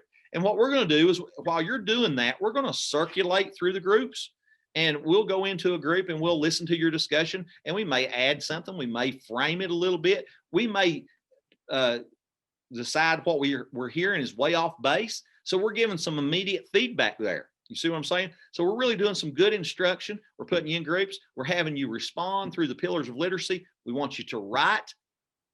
we want you to, first of all, think. Then we want you to, about the question, write about the question in a silo, share your answers with your group, have a discussion, and then rewrite. Okay. And then while you're doing that, and then we'll come back here in about 5 to 10 minutes and we'll have someone from the group maybe share an answer. Okay. So let's go to breakout rooms and see how that works.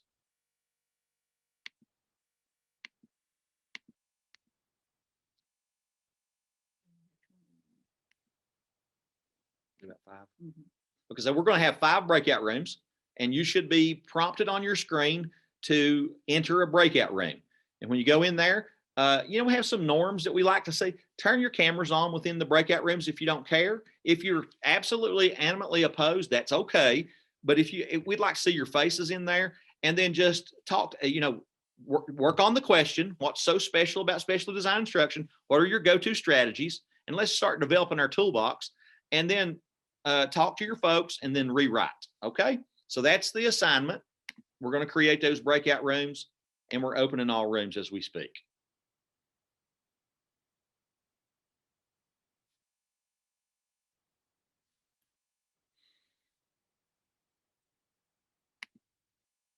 Okay. So welcome back to the main room. We had some good discussion going on out there, and myself and Brenda just invaded. And of course, I can't invade without opening my big mouth. Brenda doesn't say anything, and I just da da da da da da.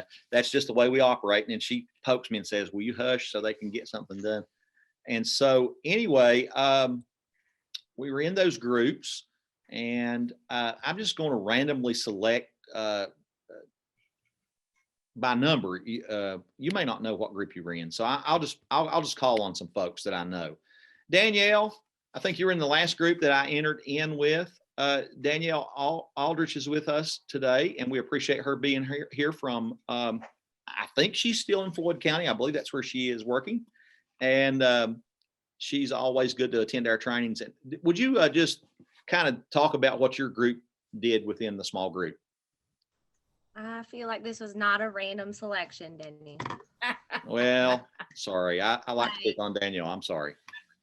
No, our group, we kind of had like a array of different areas we taught. So one of the teachers was had an FMD classroom in the high school.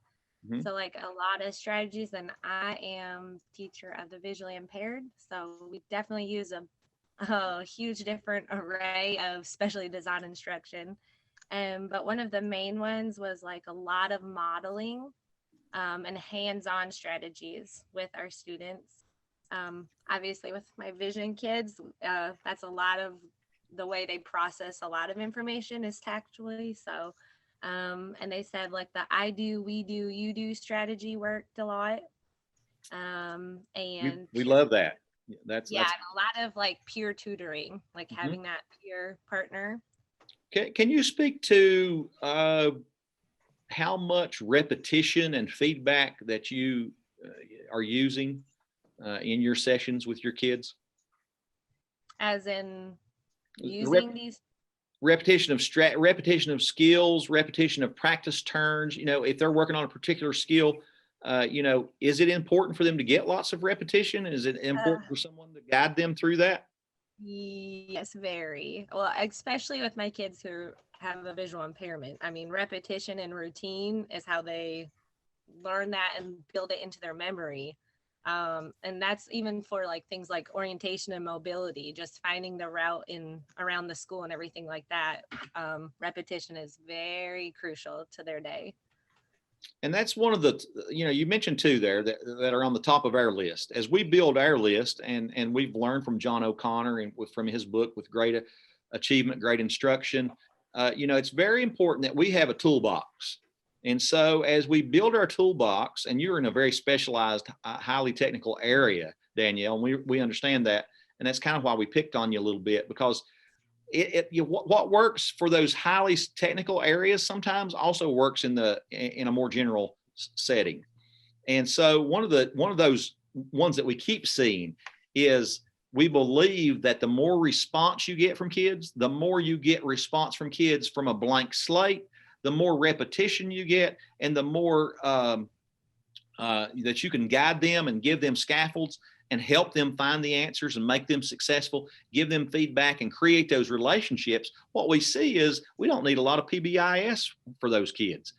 If we got them engaged, they know that we care about them, and we're getting them plenty of practice turns and plenty of feedback. And I know that we deal in theory here a lot. We know you guys are out there in the trenches, and we know it doesn't always work exactly the way theory suggests it should, but a lot of research goes into developing this special design instruction. We want you to think about explicit instruction, where you're doing a lot of modeling, you're showing the kid how to do it, you give them a concept, you take them through that concept, and you get them a lot of practice, you get a lot of repetition, and you do it, a lot with that, the we do it. And sometimes in special education, we got to do a lot of we do it, and we got to do a lot of scaffolding. And then we turn them loose to do some independent work and show what they really have learned. And so I'm going to move on.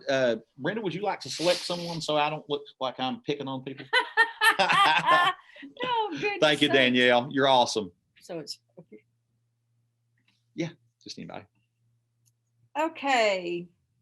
Selena Napier. Selena Napier, do you care to share from your group? She was in my group. Her and Lisa were in Oh, my okay. group. There, I'm I was sorry. in the group I was in the group with Danielle. Okay, well, we'll move. We're just looking at the screen. Somebody you know. Victoria Keaton. Victoria, would you like to share what your group discussed? Okay. I might have understood the question just a little bit differently, but my thoughts whenever I was answering the question was how that I would focus on a discussion with a parent in terms of SDI. Mm-hmm. So there were a lot of strategies that's been mentioned across the board, and I've used just about everything that's been mentioned, modeling, direct instruction, etc. But I would say, and I worked in alternative school, so I really found that I applied it there in that setting more so. When students come in, and if you've ever worked with alternative kids, it's just a whole different animal.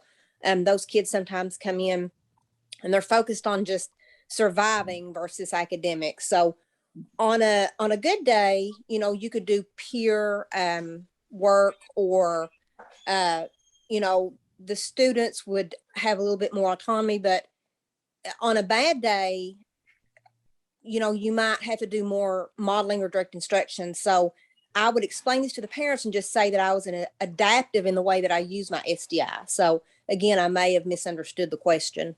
You did not. You answered it very well. Go ahead, Brenda. I'm sorry. No, it's all right. No, it's fine. No, we really wanted to pose that question. If a parent walks in, what do we tell them? That's if they ask us that question. Now they may not ever ask us that question, but we need to have our guns loaded. We need to be ready. We need to be filling our toolbox. We know in your situation, Victoria, that you're going to have to expect the unexpected almost. And you're going to have a lot of strategies for, just a bad day sometimes. And sometimes you can turn that bad day into a good day with these strategies. And that's what we're hoping. And then we also just wanted to impress upon how much we believe in the fact that in order to get anything done and moving the needle for kids, we got to focus on repetition, feedback, giving them an opportunity to respond. And so we really wanted you guys to respond. So we really appreciate your answer. Great job. Great job. And you were right on track. Okay, let's move on a little bit here and let's see if we got somebody else over here. How about Angie Cordell? Okay, we talked about several different aspects. I'm more on the elementary. The other two that I was with were in high school. Good. We're getting a cross section. Yeah, and we did different things, and I can't remember exactly what all they said. But I use like a lot of modeling again, repetition, and Regina can jump in and she said something, but I couldn't quite hear what she had said. But I mean, we use some of the same stuff, but it was just my students are in a complete different level, so I couldn't use the things that they used.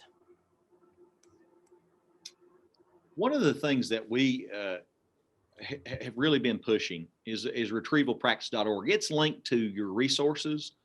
It's a really neat website that gives you a lot of strategies for eliciting responses from kids from a blank slate, or using just light scaffolding and having them really forcing them to give you responses from what they just learned or what they learned yesterday, and trying to build those connections in their brain to really help that brain work a little bit better. And we see that if we start that early enough, like at your elementary level, we see that if we do that treatment, we do that throughout, we see that kids really improve in their ability to remember things, and it really opens the door for being educated. And so we're a real believer in that. What Anita was the name of Archer, that again? it's retrievalpractice.org. We've got a link that takes you to that website that's attached to your interactive agenda that we've been putting on the screen from time to time. We'll show you that maybe if we have time at the end. We'll take you to those resources and kind of go through some of that stuff, because really that, it's like going to basketball camp almost. You go to basketball camp for a week, we work on the drills, we work on the skills, and we do some repetition, but if you don't take that and go with it. So we wanted to put some resources out there that, for your own learning. And certainly we want to establish what we believe in terms of explicit instruction, spaced practice, coming back, getting more bang for our buck and making learning more permanent. We're firm believers in that. And so we wanted to include that.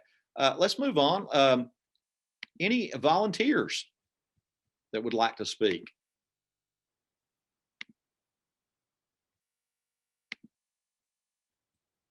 I'm sure that we probably just hit 3 groups, but we probably in the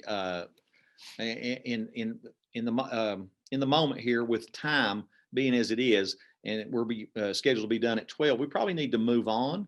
But I just wanted you to think about putting those tools in your toolbox. Now I'm going to go back and just show you some things that we had. I'm going to try to share my screen here for just a second.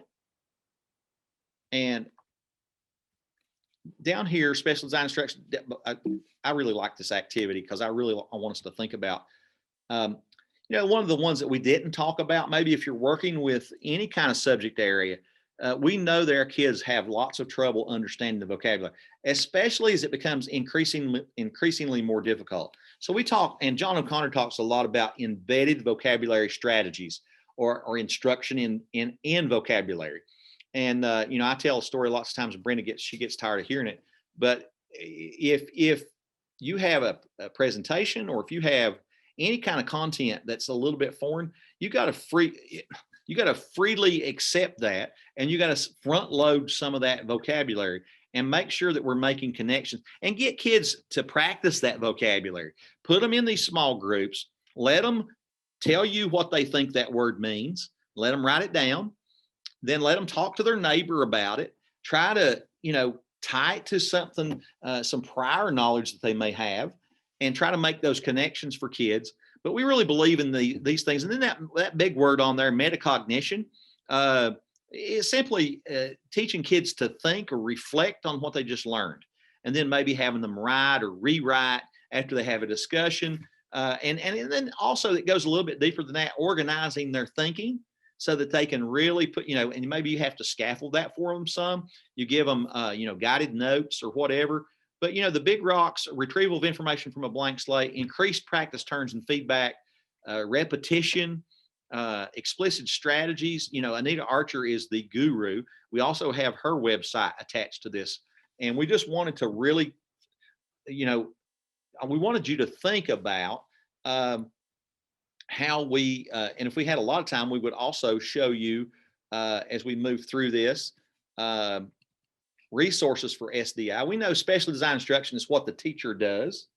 That is described in how the teacher adapts the content, the methodology, or the delivery of instruction to address the unique needs of the student with a disability, ensure access to the general curriculum and to the learning. SDI must be provided by a special education teacher or a qualified related service provider the first time. Of course, if you're in a co-teaching situation and you are the special ed practitioner, you're supposed to be the guru for strategies.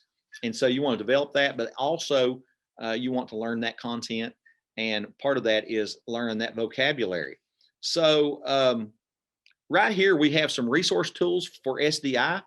We want to make mention of the schoolhouse document that's still out there. It has a lot of this discussion in it about explicit instruction, direct instruction, what works for kids. It has a lot of talk about practice, a lot of talk about feedback, a lot of talk about retrieving information from a blank slate. So all that's in that schoolhouse document, as well as being able to take a discrete skill like we talked about earlier, and taking that discrete skill and saying what's appropriate instruction for that person. So they break it down, like if you got reading comprehension, it will have on one side, it will have special design instruction strategies. And then you have to learn that strategy. You have to learn what research says works best for that kid and really apply those high leverage practices. And then on the other side, it'll have some supplementary aids and services. What does that student need in order to benefit from that instruction? And so that's two big pieces of your IEP. And the IEP guidance document speaks about it. Your standards here are linked in. So you need to know what's expected at a particular grade level or a particular age for a student. It kind of puts you in a ballpark. It kind of shows you what they're supposed to be doing. And so we can really craft our instruction, craft our specially designed instruction around those, what's expected in those standards. So it all works together and is linked together. And coming soon, we're going to have a release of an SDI tool that our co-ops have been working on together in task group, and our own Chastity Craft was a big contributor to this particular tool. We don't have that available for you just yet, but as it comes available, we'll make it available through our directors groups, and we'll be able to disseminate that information as we further train on this particular topic that we find so important.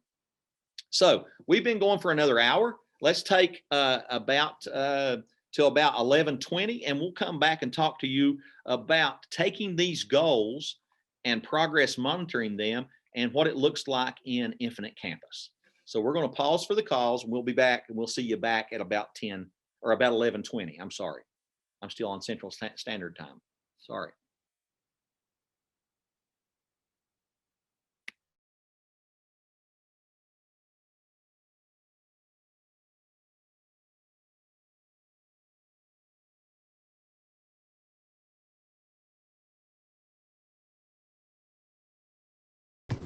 So again, welcome back. And this last section is going to be on progress monitoring. And Brenda's going to talk to you about some questions that we've posed around progress monitoring and some tools that you will need to know about in order to be able to do this.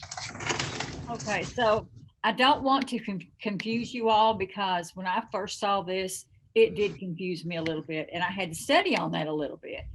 But for any of you all that use Infinite Campus to do your progress monitoring, which I suggest you do because it is a good tool, it's already attached. And then the KDE people can look at your documents without you having to upload things. But one of the pieces that's in Infinite Campus is a drop-down box. And it asks you if your goal is one of these three, either an event recording, duration recording, or latency recording. Well, when you first think of that, you're thinking about the actual method of measurement tool. I know what you're thinking. I thought the same thing because we can't get into Infinite Campus. So, but we do have a video that KDE made, and we watched it. And that's when I was like, what is that? So anyway, don't get that confused with your method of measurement. The drop-down box is simply, if you look over at the event recording, and if you look at the bottom part where you see tally marks, this is what you would use event recording for. If you're going to do, if you have a goal that's going to require you to do tally marks or tangible objects, short periods of time, observing the beginning to the end, this is what you would be doing. And it did give us some questions up here for event recording. How many times does the behavior occur? So if you have a goal with these questions that you can answer, then this would be the recording you would use. And Brenda, I want to just interject here for just a second. The bullet down here that talks about correct and incorrect responses, what it wants you to do is capture that under an event recording, but then it also wants you to turn that into a percentage. Mm-hmm. So if you're talking about reading comprehension questions and you're going to turn that into a percentage, that's how you would capture it within there in order to generate that graph. Yes. So we're hoping you will look at that video and study that so you'll get a better understanding of it. Because when I first watched it, I had to go back and look at that again because it was just confusing with knowing there's methods of measurement that you can use those pieces with. But that's not what they're wanting. This is actually about your goal. So when you're looking at the duration recording, you're looking at these things on task behaviors. You're looking for compliance. So if you have, like you're looking at an assignment, writing and asking questions related to topic, using assigned materials and following teacher direction, then you're using duration recording for that goal. So on the drop down box, you would click and use the duration recording. Then you have the next one, which is latency recording. So here you're looking at something a little bit different. This is like front loading. This is like you have a task and a student doesn't start for maybe 2 minutes after you give them the verbal to go and start that task. So that could be something with that. So it requires effort and some way to monitor. So you're either going to have to use a stopwatch or a clock on the wall, a timer, something of that effect. That's when you're looking at latency recording. That goal would be. So if you're using like a stopwatch, a timer, or a wall clock, that you're using latency recording for that goal. And Brenda had a good suggestion that we would like to, and again, this is a best practice, something we're asking you guys to do. Make a copy of this and laminate it. We used to have the I would have you do back in the old days when I first started with KVEC, I used to have you laminate those measurable verbs so that we could get those measurable verbs into our components of our our annual goals. And so I think that's a great idea. And event recording may be a little bit confusing because it may go in most instances when it is described. If you go to the South Bend site that talks about all these different types of measurement tools, and really you have to understand measurement tools, but when you go there, it's going to place event recording under a direct measure. And it is in a sense a direct measure, but the way they're capturing it here is for correct and incorrect responses. It's going to, with your curriculum based measures, you're going to have to kind of use that. And so we don't want to get you confused here. This is a little bit different for us. And we're making the switch over to Infinite Campus goal monitoring. And so we pulled out these pieces, and then we also have linked for you right here. Are you ready to go to that? Already. Okay. Let me go down here and let's see if we can get this to work.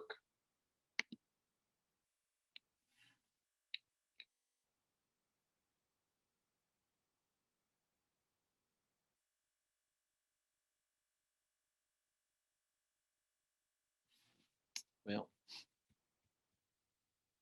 maybe I'm going to have to link it again for you, but yeah, we got some sound issues here, and maybe I'll have to go back and get that. But what I want to show you here is they have screenshots, and they've got Jessica Jones, who is she's one of our people that lead CAPS. She'll be a CAP lead for KDE. In most instances, we deal with her a lot. We deal with Alyssa Zimmerman. They're both very good at what they do. But she and Ashley Cook, who comes from the implementation side of OSEAL, so they've got two divisions down there. They put this together for us, and so you click new here, all right, and then as we go through, you can see that monitoring the overall goal. You pick the plan you'll be monitoring, so you'll have to make sure that you're on the right plan. And then you'll have to make sure that you've clicked the right or particular goal that you want to choose. And then you're going to pick how the data is going to be recorded. And, that screenshot is small, but it says type of data and the data recorded as. And so as you go on through, there's 3 types of data here. There is those ones that we talked about, duration, an event recording, or a latency recording. And so, without further, let's just pause for a second and let me see if I can go to the website for just a second here, because it's going to be much more informative for you if you watch. Yeah, here it is. Let's see if we can get that to play for us on the screen here. So there's Ashley Cook from Implementation in Preschool. And then also you're going to find Jessica Jones on here coming to you from the monitoring results side, which Brenda and I work most closely with. And so you get you see how the instructions going to be weaved with compliance. And this is really the push from KDE for results driven accountability, that RDA. And so here we go. We'll try to get it up here. Hi, and welcome to today's instructional video on goal monitoring in Infinite Campus. The Kentucky Department of Education's Office of Special Education and Early Learning would like to thank you for joining us. In this video, we will explore the individual education program goal monitoring tool found in Infinite Campus. This video is intended to guide educators in the use of the various functions of the tool, such as inputting data and creating graphs. Additional videos will be available to explore the use of data to drive student results. So I'm Ashley Cook with the Division of IDEA Implementation in Preschool. And Jessica, if you'd like to introduce yourself and tell us about the topics that will be covered today. So yes, I am Jessica Jones. I am with the Division of IDEA Monitoring and Results. Let me pause just a second. Give me a thumbs up if you're hearing this and seeing this, or put it in the chat. Okay, we're seeing. Okay, good. So we'll go back. Jessica Jones is picking up here, and we're just going to take you through this real quick. Today, we will be discussing during this video types of data and versus the method of measurement, basic setup, annual goals with no objectives, including how to log data, edit the data and goals, and create a graph. We will also go through the setup process for students. Some districts have policies and procedures. Let me pause right there for the cause. Most of our districts in this region have short-term objectives attached, and you have policies and procedures that request that you do that. Now, you know that for all FMD kids, those are required and from the federal level. But we have policies and procedures in place that require us to do that. And our districts are perfectly in line with requiring that. So some districts and some people use benchmarks, and that's what she's referring to as annual goals with no objectives. Okay, so I just want to clear that and not muddy that water for you. Okay. Who have annual goals with objectives and point out some key differences. Additional features include aim lines with goals versus objectives and interventions, goals versus objectives, running a full report, and filtering data. So the first thing we would like to do is discuss a difference between the wording in the goal monitoring tool and the wording that you find in the IEP. So as you all know, each goal in the IEP has to have at least one method of measurement. When you're setting up your goal monitoring, though, you'll notice that you'll be asked to select the type of data. So let's just discuss the connection between type of data and method of measurement. So in this first table, we're looking at the type of data, and this is going to be the wording found in the goal monitoring tool. So the types of data include duration, event recording, and latency. So looking first at duration, that just measures how long a behavior lasts. So an example might be the amount of time spent on task. And those can be recorded as average minutes, average seconds, or percent. The next type of data is event recording, and that's just the number of times or at what percent a behavior occurs. And so some options for how that can be recorded is frequency, percent, or rate. And finally, latency would mean measuring how long it takes for a behavior to begin after a specific verbal prompt or event has occurred. And that will be measured in average minutes or average seconds. So let's look at how to choose a type of data based off the method of measurement. So one of our first types of method of measurements you can choose for the IEP is curriculum-based measurement. And so that is using probes to measure the growth of the student proficiency. And so when you go to select your type of data, typically you'll choose event recording as those options will match that goal the best. Let's pause for a second right there. That was what I was talking about. Curriculum-based measures. We use that a lot, particularly for our academic stuff. Okay, and so we see that a lot. And we see probes in the body of the goal, and that's perfectly okay. But this is a little bit different thinking here, event recording, and it comes down to those correct responses or not correct responses, incorrect responses, I should say. So I want to go. I wanted to throw that in there real quick. Next, you could choose direct measures, which is the direct observation of performance and repeated recordings of student response. And for this one, the student must be present. And so depending on the wording of the goal, you could either use event recording duration or latency. Next, you could use indirect measures, which is using scoring criteria to review student performance. And this is when the student is not present. And generally, you're going to use event recording for this method of measurement. And finally, authentic assessment is measuring a student's performance in tasks and situations that resemble real life tasks and situations. And this type of method of measurement must be paired with another measurement. So when you're choosing your type of measurement, we're going to recommend that you use the other measurement as your guide. So if you're pairing your authentic assessment with indirect measures, we would suggest that you go use event recording to meet that goal. But as always, just make sure that you're using your goal to guide your choice of data. We've also created a table very similar to this that's available as a one-page printable document. It's going to be linked in the description box below this video and can be found on the KVE website. All right, so we're now going to transition to a staging version of Infinite Campus so we can walk through the goal monitoring tool and discuss the main functions. So some of the key features of this tool are that it automatically integrates with the IEP, and it's going to monitor goals and benchmarks. And so you won't have to copy and paste or retype anything. It will also stay with the student from year to year.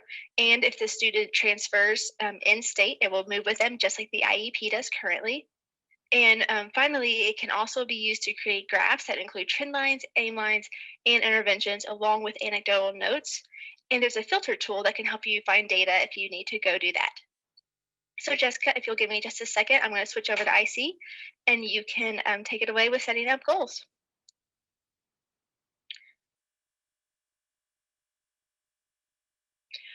Okay, so to begin the process, you would first sign in to IC. And then of course, if you have a caseload set up, you could choose your student from that menu.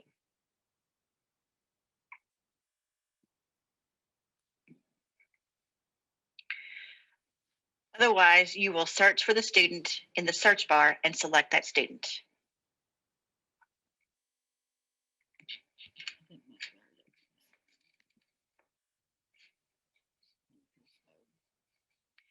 Once you've selected your student, you're going to click the Index tab after choosing the student. You're going to click Special Ed and then General. And then you're going to click the Goal Monitoring tab after the contact log.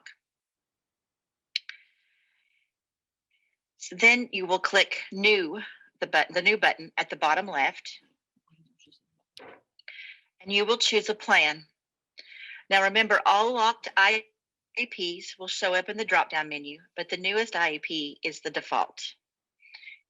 And then you're going to choose a goal. You'll choose the type of data that's to be collected. You're going to choose how that data will be recorded, and then save or save anew. Now, anytime you see the save button has a down arrow, it gives the option to save anew, so all goals can be set up in a row without having to click new again. Let's pause for a second, just briefly, and let's think about exactly what goal she was using. She was using probes. So you saw she went to event recording and %. Okay. So that's what we want to get to have you think about. Okay. As you see all of my Billy Strings and Bluegrass videos along with my Infinite Campus videos down there. So you know what I do on my spare time now. I apologize for that. Let's go back to Jessica. All All right, once you have your goal set up, you can start inputting data. So if you notice, we have our old IEP below the newest one, so I can collapse that one to help us focus in on just the one we're working on. So when I'm ready to input data, I just come over to log, and it brings me to our goal slash objective page. At the top of the page will always be the plan with the dates. It will remind you of the type of data and how the data is being recorded, and then the goal is also written out. We're going to come back to the aim in a little while. So you scroll down to data entries, and when you're ready to input data, you simply click new. A sidebar will pop up, and you want to select the date of when the data was recorded. So let's say this one was from last week, whatever the data was. And then you have a couple of optional boxes. This first drop-down box is going to ask, is the progress to date adequate to meet expected mastery of the goal or objective? So this one is a yes or no. Like I said, it's optional, and it may be one that you want to go in and do later after you've had the opportunity to evaluate your data.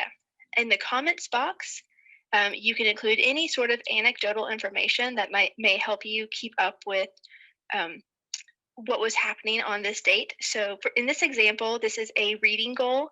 So I am just going to include a quick note that says 8th grade level passage. Notice she said, put your anecdotal information in and then decide.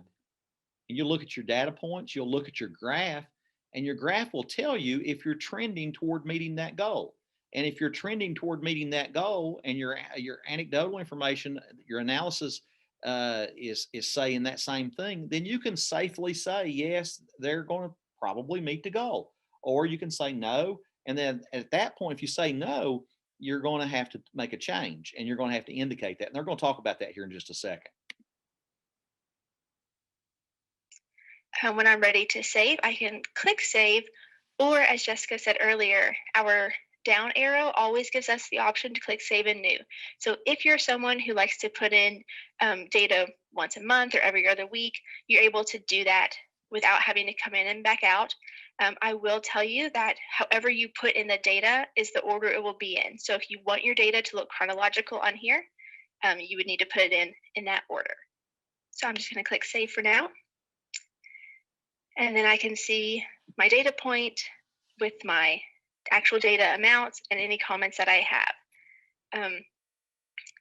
When you want to see a preview of your graph, you simply click preview at the bottom and a pop-up screen becomes available. This isn't a great graph because there's only one data point, but I also want to show you if you need to ever go in and edit your data, you can click on it. It pulls it right back up. If you need to change your date or what the percentage was, if you made an error in a recording, you can always do that. Or if when you're starting to learn how to use this tool, you want to go in and play around with some options, you can always delete these. So if you just click delete, it'll ask you to delete or keep, and you want to choose delete, and it goes away completely. When you want to go back to your home screen of your goals, you click cancel. And you also have the option to edit your original goal. When you click edit, it brings it back up if you need to change the type of data or how the data is recorded, or if you don't have any data recorded to go along with that goal, you can also delete the goal entirely. If you come to a goal that you have data already recorded, it will not let you edit anything. So you don't have to worry that you're going to go in and accidentally delete, all of the data entries you've already had. You would have to go in and delete everything from that goal before you could delete the entire goal. And let me just go in here really quickly and show you what this graph will look like with several data points. So again, I selected log, and these are several data points. As I mentioned earlier, these are not chronological, but you'll notice when I do click preview on the printable page, they will be chronological now. So this is just a basic graph. Our blue line shows our data. It automatically generates a trend line, and all of your anecdotal information and your data points will be chronological and along with that graph. Let's pause for just 1 second here again. and say that they don't talk a lot about baseline. So they're assuming that what you put for your aim line is your baseline number. So you input that, when you input that first percentage, that's going to be your baseline. And then you can talk about that in your conference summary, okay, as you're doing your progress monitoring and you're explaining your progress monitoring. You certainly should have a piece in your conference summary that explains that. So that's the basics of setting up a goal that does not have any objectives. We are going to switch over to a different sample student so we can walk you through this process with a student that has objectives. So from the goal monitoring tab, you start the same way as for a student without objectives. You're going to click the new button at the bottom left, and you're going to choose a plan. Remember that all locked IEPs will show up in the drop-down menu. You're going to choose a goal, and then you will choose an objective. You will choose the type of data. You're going to choose the data, how the data is recorded, and then you're going to click Save or Save and New. And again, you'll see that this Save button has an arrow so that you can click the Save New and set all of it up at one time without having to keep going back in. Even if you are not monitoring all objectives at one time, you can set them all up at once. All right, so logging data is going to be the same process, but the key difference here is going to be ensuring that you are on the correct objective.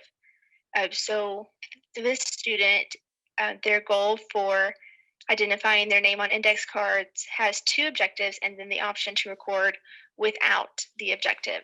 So if I want to log data to go with the first objective, I just need to be careful that I am on the correct one. You click log as before. And the small difference here is now it has the goal and it says objective. If you were just monitoring the goal, the objective would not be there. Same process, you click new, include your date for your data point, how it was recorded, if you want to do the yes or no if they're making progress toward mastery, and any comments you would like to include, you can here as well. You simply click save, and now you have 2 data points. You can click preview, and your graph with just your data points will show up. For simplicity, we're going to switch back to our student who did not have objectives. But please know that the process remains the same for the students that do have objectives and the students who do not. And we're going to walk through how to add an aim line for a goal. So to place an aim line within the chart, you will first click Edit, and then you will choose a baseline date. You'll choose the baseline percentage or how the data was recorded. You're going to choose an aim date. Now this could be the end of the IEP. It could be the end of the grading period when the progress is going to be presented to the parents or guardians. You're going to choose the aim percentage and you're going to click Save. And to see the graph, you'll click Preview at the bottom left.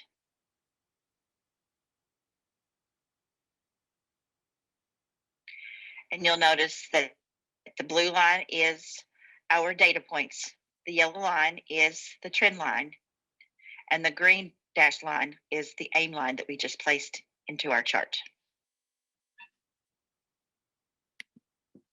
There is representations of all of those and explanations of trend line, aim line, and your data or your Data point. your data points that you put in. So just wanted to say that right All right, quick. the third thing you can add to the graph is interventions. So anytime you change the interventions for a student, you want to make sure you record that on your graph. So you scroll all the way to the bottom of your goal page. You click New, You will select the date that the interventions started. And then in the comments, you're going to put how will the specially designed instruction be modified based on the student's lack of progress towards mastery. So it's just important here to ensure you're not changing the SDI, but changing the way the SDI that the ARC decided upon is approached. So for example, if this student has explicit instruction in summarizing strategies listed in the IEP, it would be appropriate to modify that strategy by going from a written summary to a verbal summary. But changing the overall SDI would not be appropriate. So for this case, that's what I'm going to put in these comments, that the SDI we've been working on is the explicit instruction in summarizing strategies. And then starting on November 12th, we began using a summarizing chart to write out the summary before answering comprehension questions. As always, you have the option for save and new, or to simply click save. And now when you select preview, your graph will include a red vertical line to indicate that is the date that an intervention was changed. It is also included within your anecdotal comments and notes with around the data points. All right, so we're going to go back to our full page so Jessica can walk us through how to run a full report. So when wanting to print a report for parents or teachers, you will first choose report from the bottom of the page. You're going to choose the plan for which you want the data. You're going to choose the start date.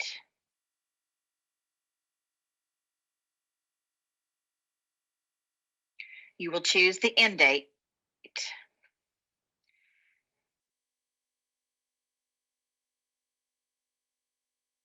And when the dates are entered, the goal and objective will populate.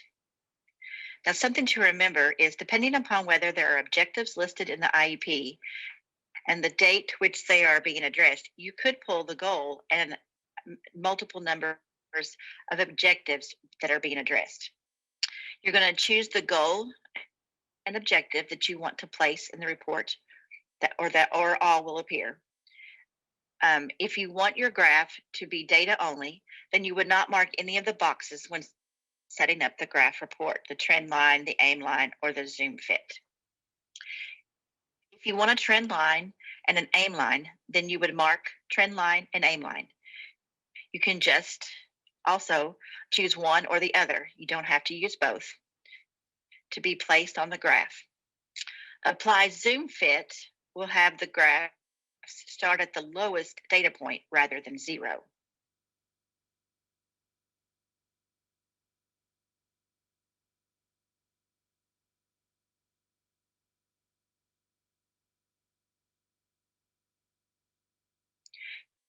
Using the zoom fit can make your data appear exaggerated. So we're looking at this example. And when we view the graph without zoom fit, the trend line does not look too exaggerated. But when we apply the zoom fit, the trend line looks more exaggerated.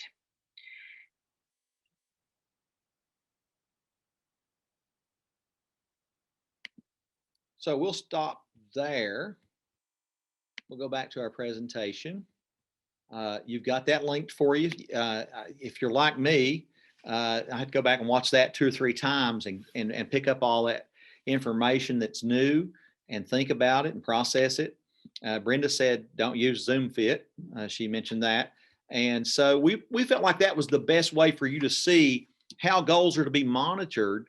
Now, you got to do all the work, all the pieces, and you've got analysis that needs to go in there. The KVEC IEP guidance document speaks to the fact that you need to have analysis. Every time you send that report card home, there needs to be some analysis. And if you do this along as you go through the year, you put your, it's quite nice, because I remember the old days when we first started really hammering on progress monitoring and how hard it was to use Excel spreadsheets and get those graphs generated. And we almost had to be technical experts. in order to get that done. So this is being done for you now in so many ways, but you still have to do the probes. You still have to know what the baseline is, and there has to be a connection all the way back to your present level.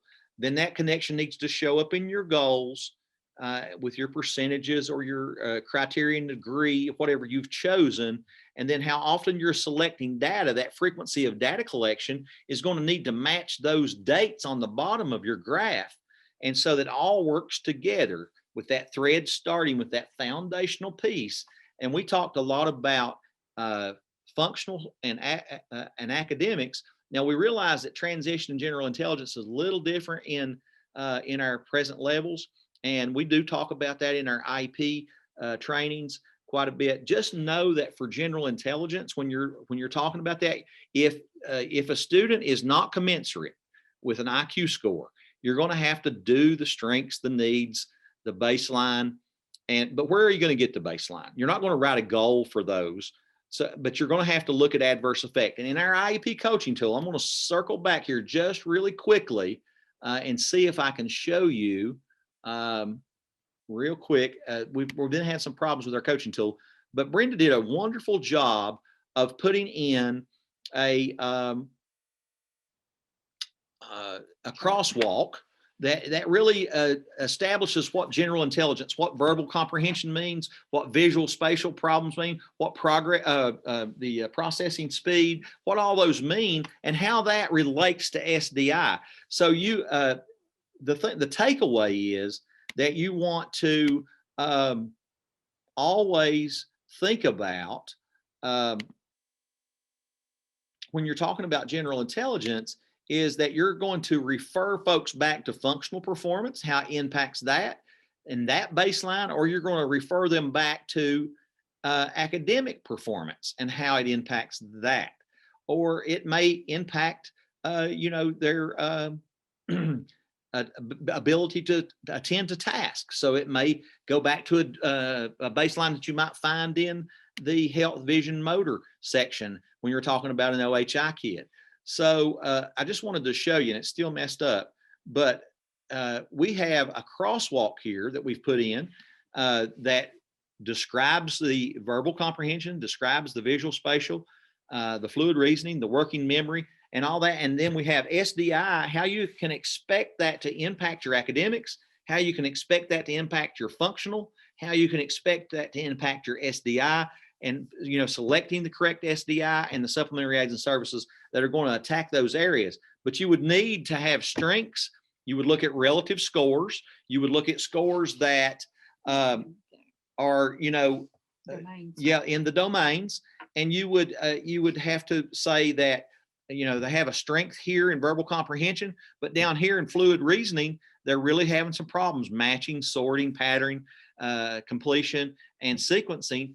And so we need to capture that. And then we need to say adverse effect and how it looks with adverse effect. And so let me go back here one more time. And I know I'm trying to stuff some things in here for you, but let's just pull this up here to a full screen.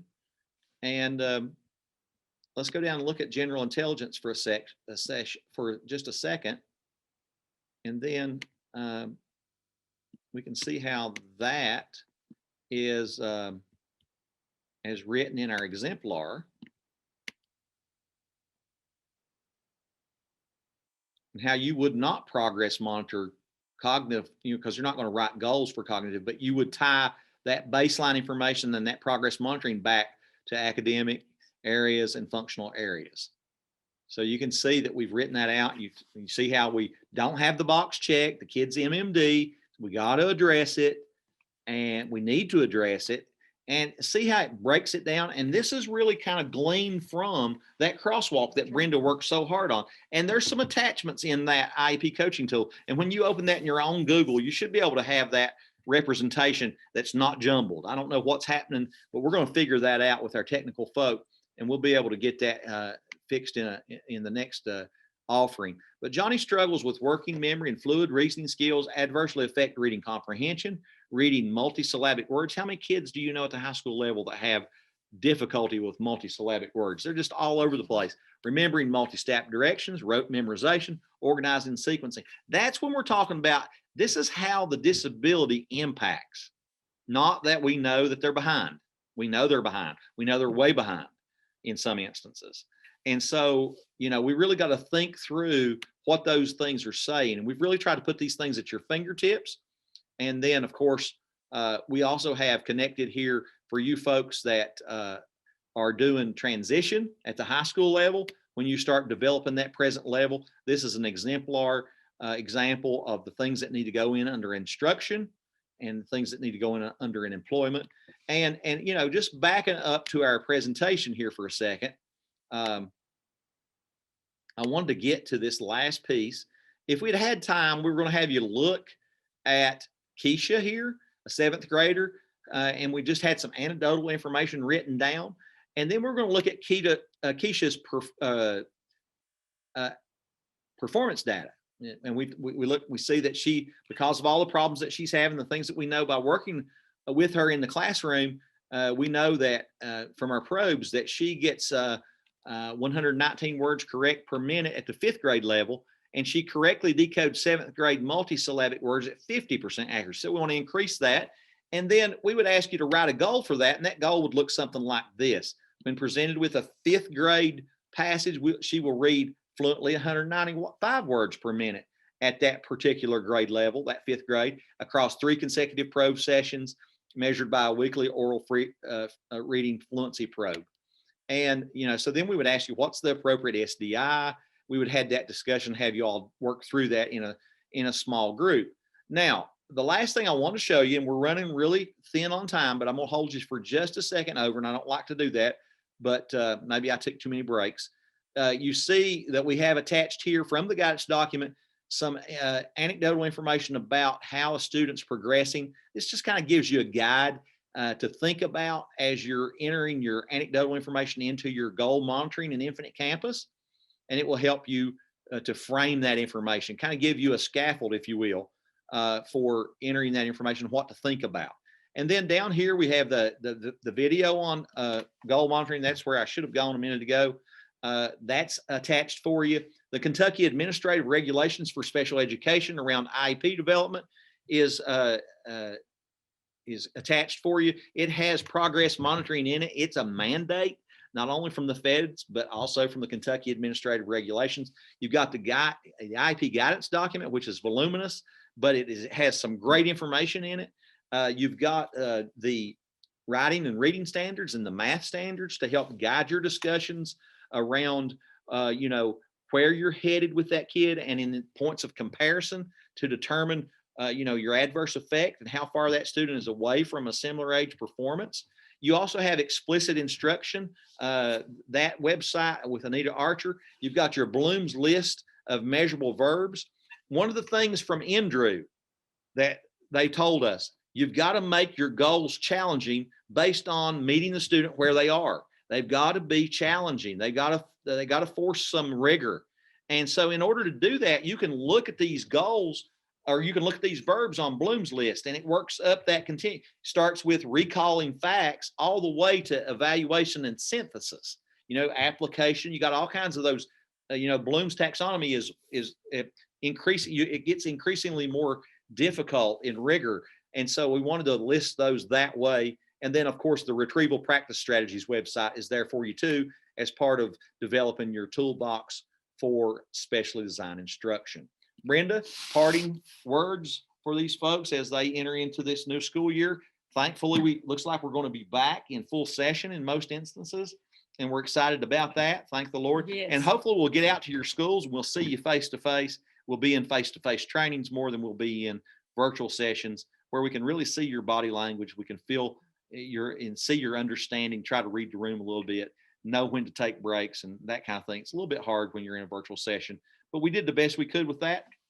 And if you ever need us, or if you have any questions, feel free to contact us. Like I said, Denny Paul is denny.may@pikeville.kyschools.us. And my is Brenda.combs2 at hazard.kyschools.us. So feel free. We're here anytime that you need us. We want to make sure that you understand this stuff. And as a way of connecting Brenda.coms to these folks, we sometimes say there's two of Brenda because she's doing so much for us and keeping us afloat, making sure we're connected to CAPS, making sure we're connected to what the State Department needs. We sometimes think there might be two of her, and that's why her email is brenda.coms2 at KVEC or at hazard.kyschools.us. Watch me mess it up here, trying to be a jokester. So we really appreciate you guys. The last thing that I'm going to ask you to do for us today is, if I can get it to work here, down at the bottom, we have a green QR code. This is your session evaluation. And we use this. We really look at all of it. It goes into a database for us. We're able to pull out those comments. And so we really want you to be open session here. Give us some constructive feedback. Tell us how we can help you further. And we really try to look at that and make our sessions better the next time. And we try to continue to get better here. We work closely together. We have a great time doing it. You're looking at 38 years of experience in special education next to me here with Brenda Combs. I'm starting my 33rd year. And so we love what we do. We believe in kids. We believe in teachers. And we're here for you guys. And we really want to be a resource for you. Not someone that's coming out there to catch you doing something wrong, but someone that's coming out there to lend assistance, to listen. We know you have big jobs, and we wish you the best as you head into this new school year. Thank you guys so much. If you don't care, take a moment, use your phone to hover over that green QR code. That'll pull up another little Google Doc. You can go in, put the session title. It's present level to goal monitoring, and then just answer those questions for us to give us some feedback on how we did today. And we really do take it serious. So thank you again, Brenda. Any parting shots? Thought he said any partying shots. No. No, good luck. And like I said, just contact us if you need us. We're here. Thank you. Thank you so much. And we'll be signing off. It's 12:05. We didn't do too bad in time management. So thank you guys. We'll stick around if you have questions. We see some things in the chat. And we really appreciate your comments and your show of support. And we're here for you. We're willing to do coaching sessions. We're willing to come out and work with you individually. One thing we always say, though, if you send us an email, just CC your superior, your director of special education in that, so that everybody's on the same page and that we're not, doing anything that would upset anyone. Or you got great directors, and we work very closely with them. We have great relationships with them. And so we ask, if you ask a technical question, just make sure that everybody knows about that. We thank you guys for being here. We thank you so much for being here on July the 22nd, when you could be doing a million other things. Like Hopefully being at the lake. Yes. So.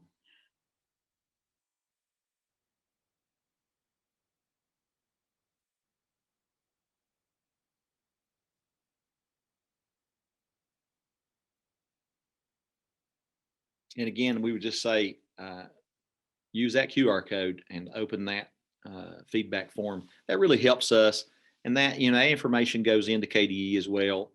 We've got a big grant that we have to fulfill, a lot of initiatives and a lot of proposed initiatives. And so it gives us data to support that, we're doing what we should be doing for you guys. And hopefully we are doing because we really want to do, because we remember we were both teachers, we were both directors, and we know how hard your jobs are. Question came across about PD certificates. Yes, we will email those to you. Brenda has those already approved and all that. And so we'll send you a PD certificate, either a ELA certificate or whatever it is that you need. Thank you, Lisa. We appreciate that very much. We appreciate all of you guys, Tiffany, Regina, all you guys that are here today, Steve, Danielle, everybody, Selena, Ashley, Regina. We just really appreciate you guys for being with us today.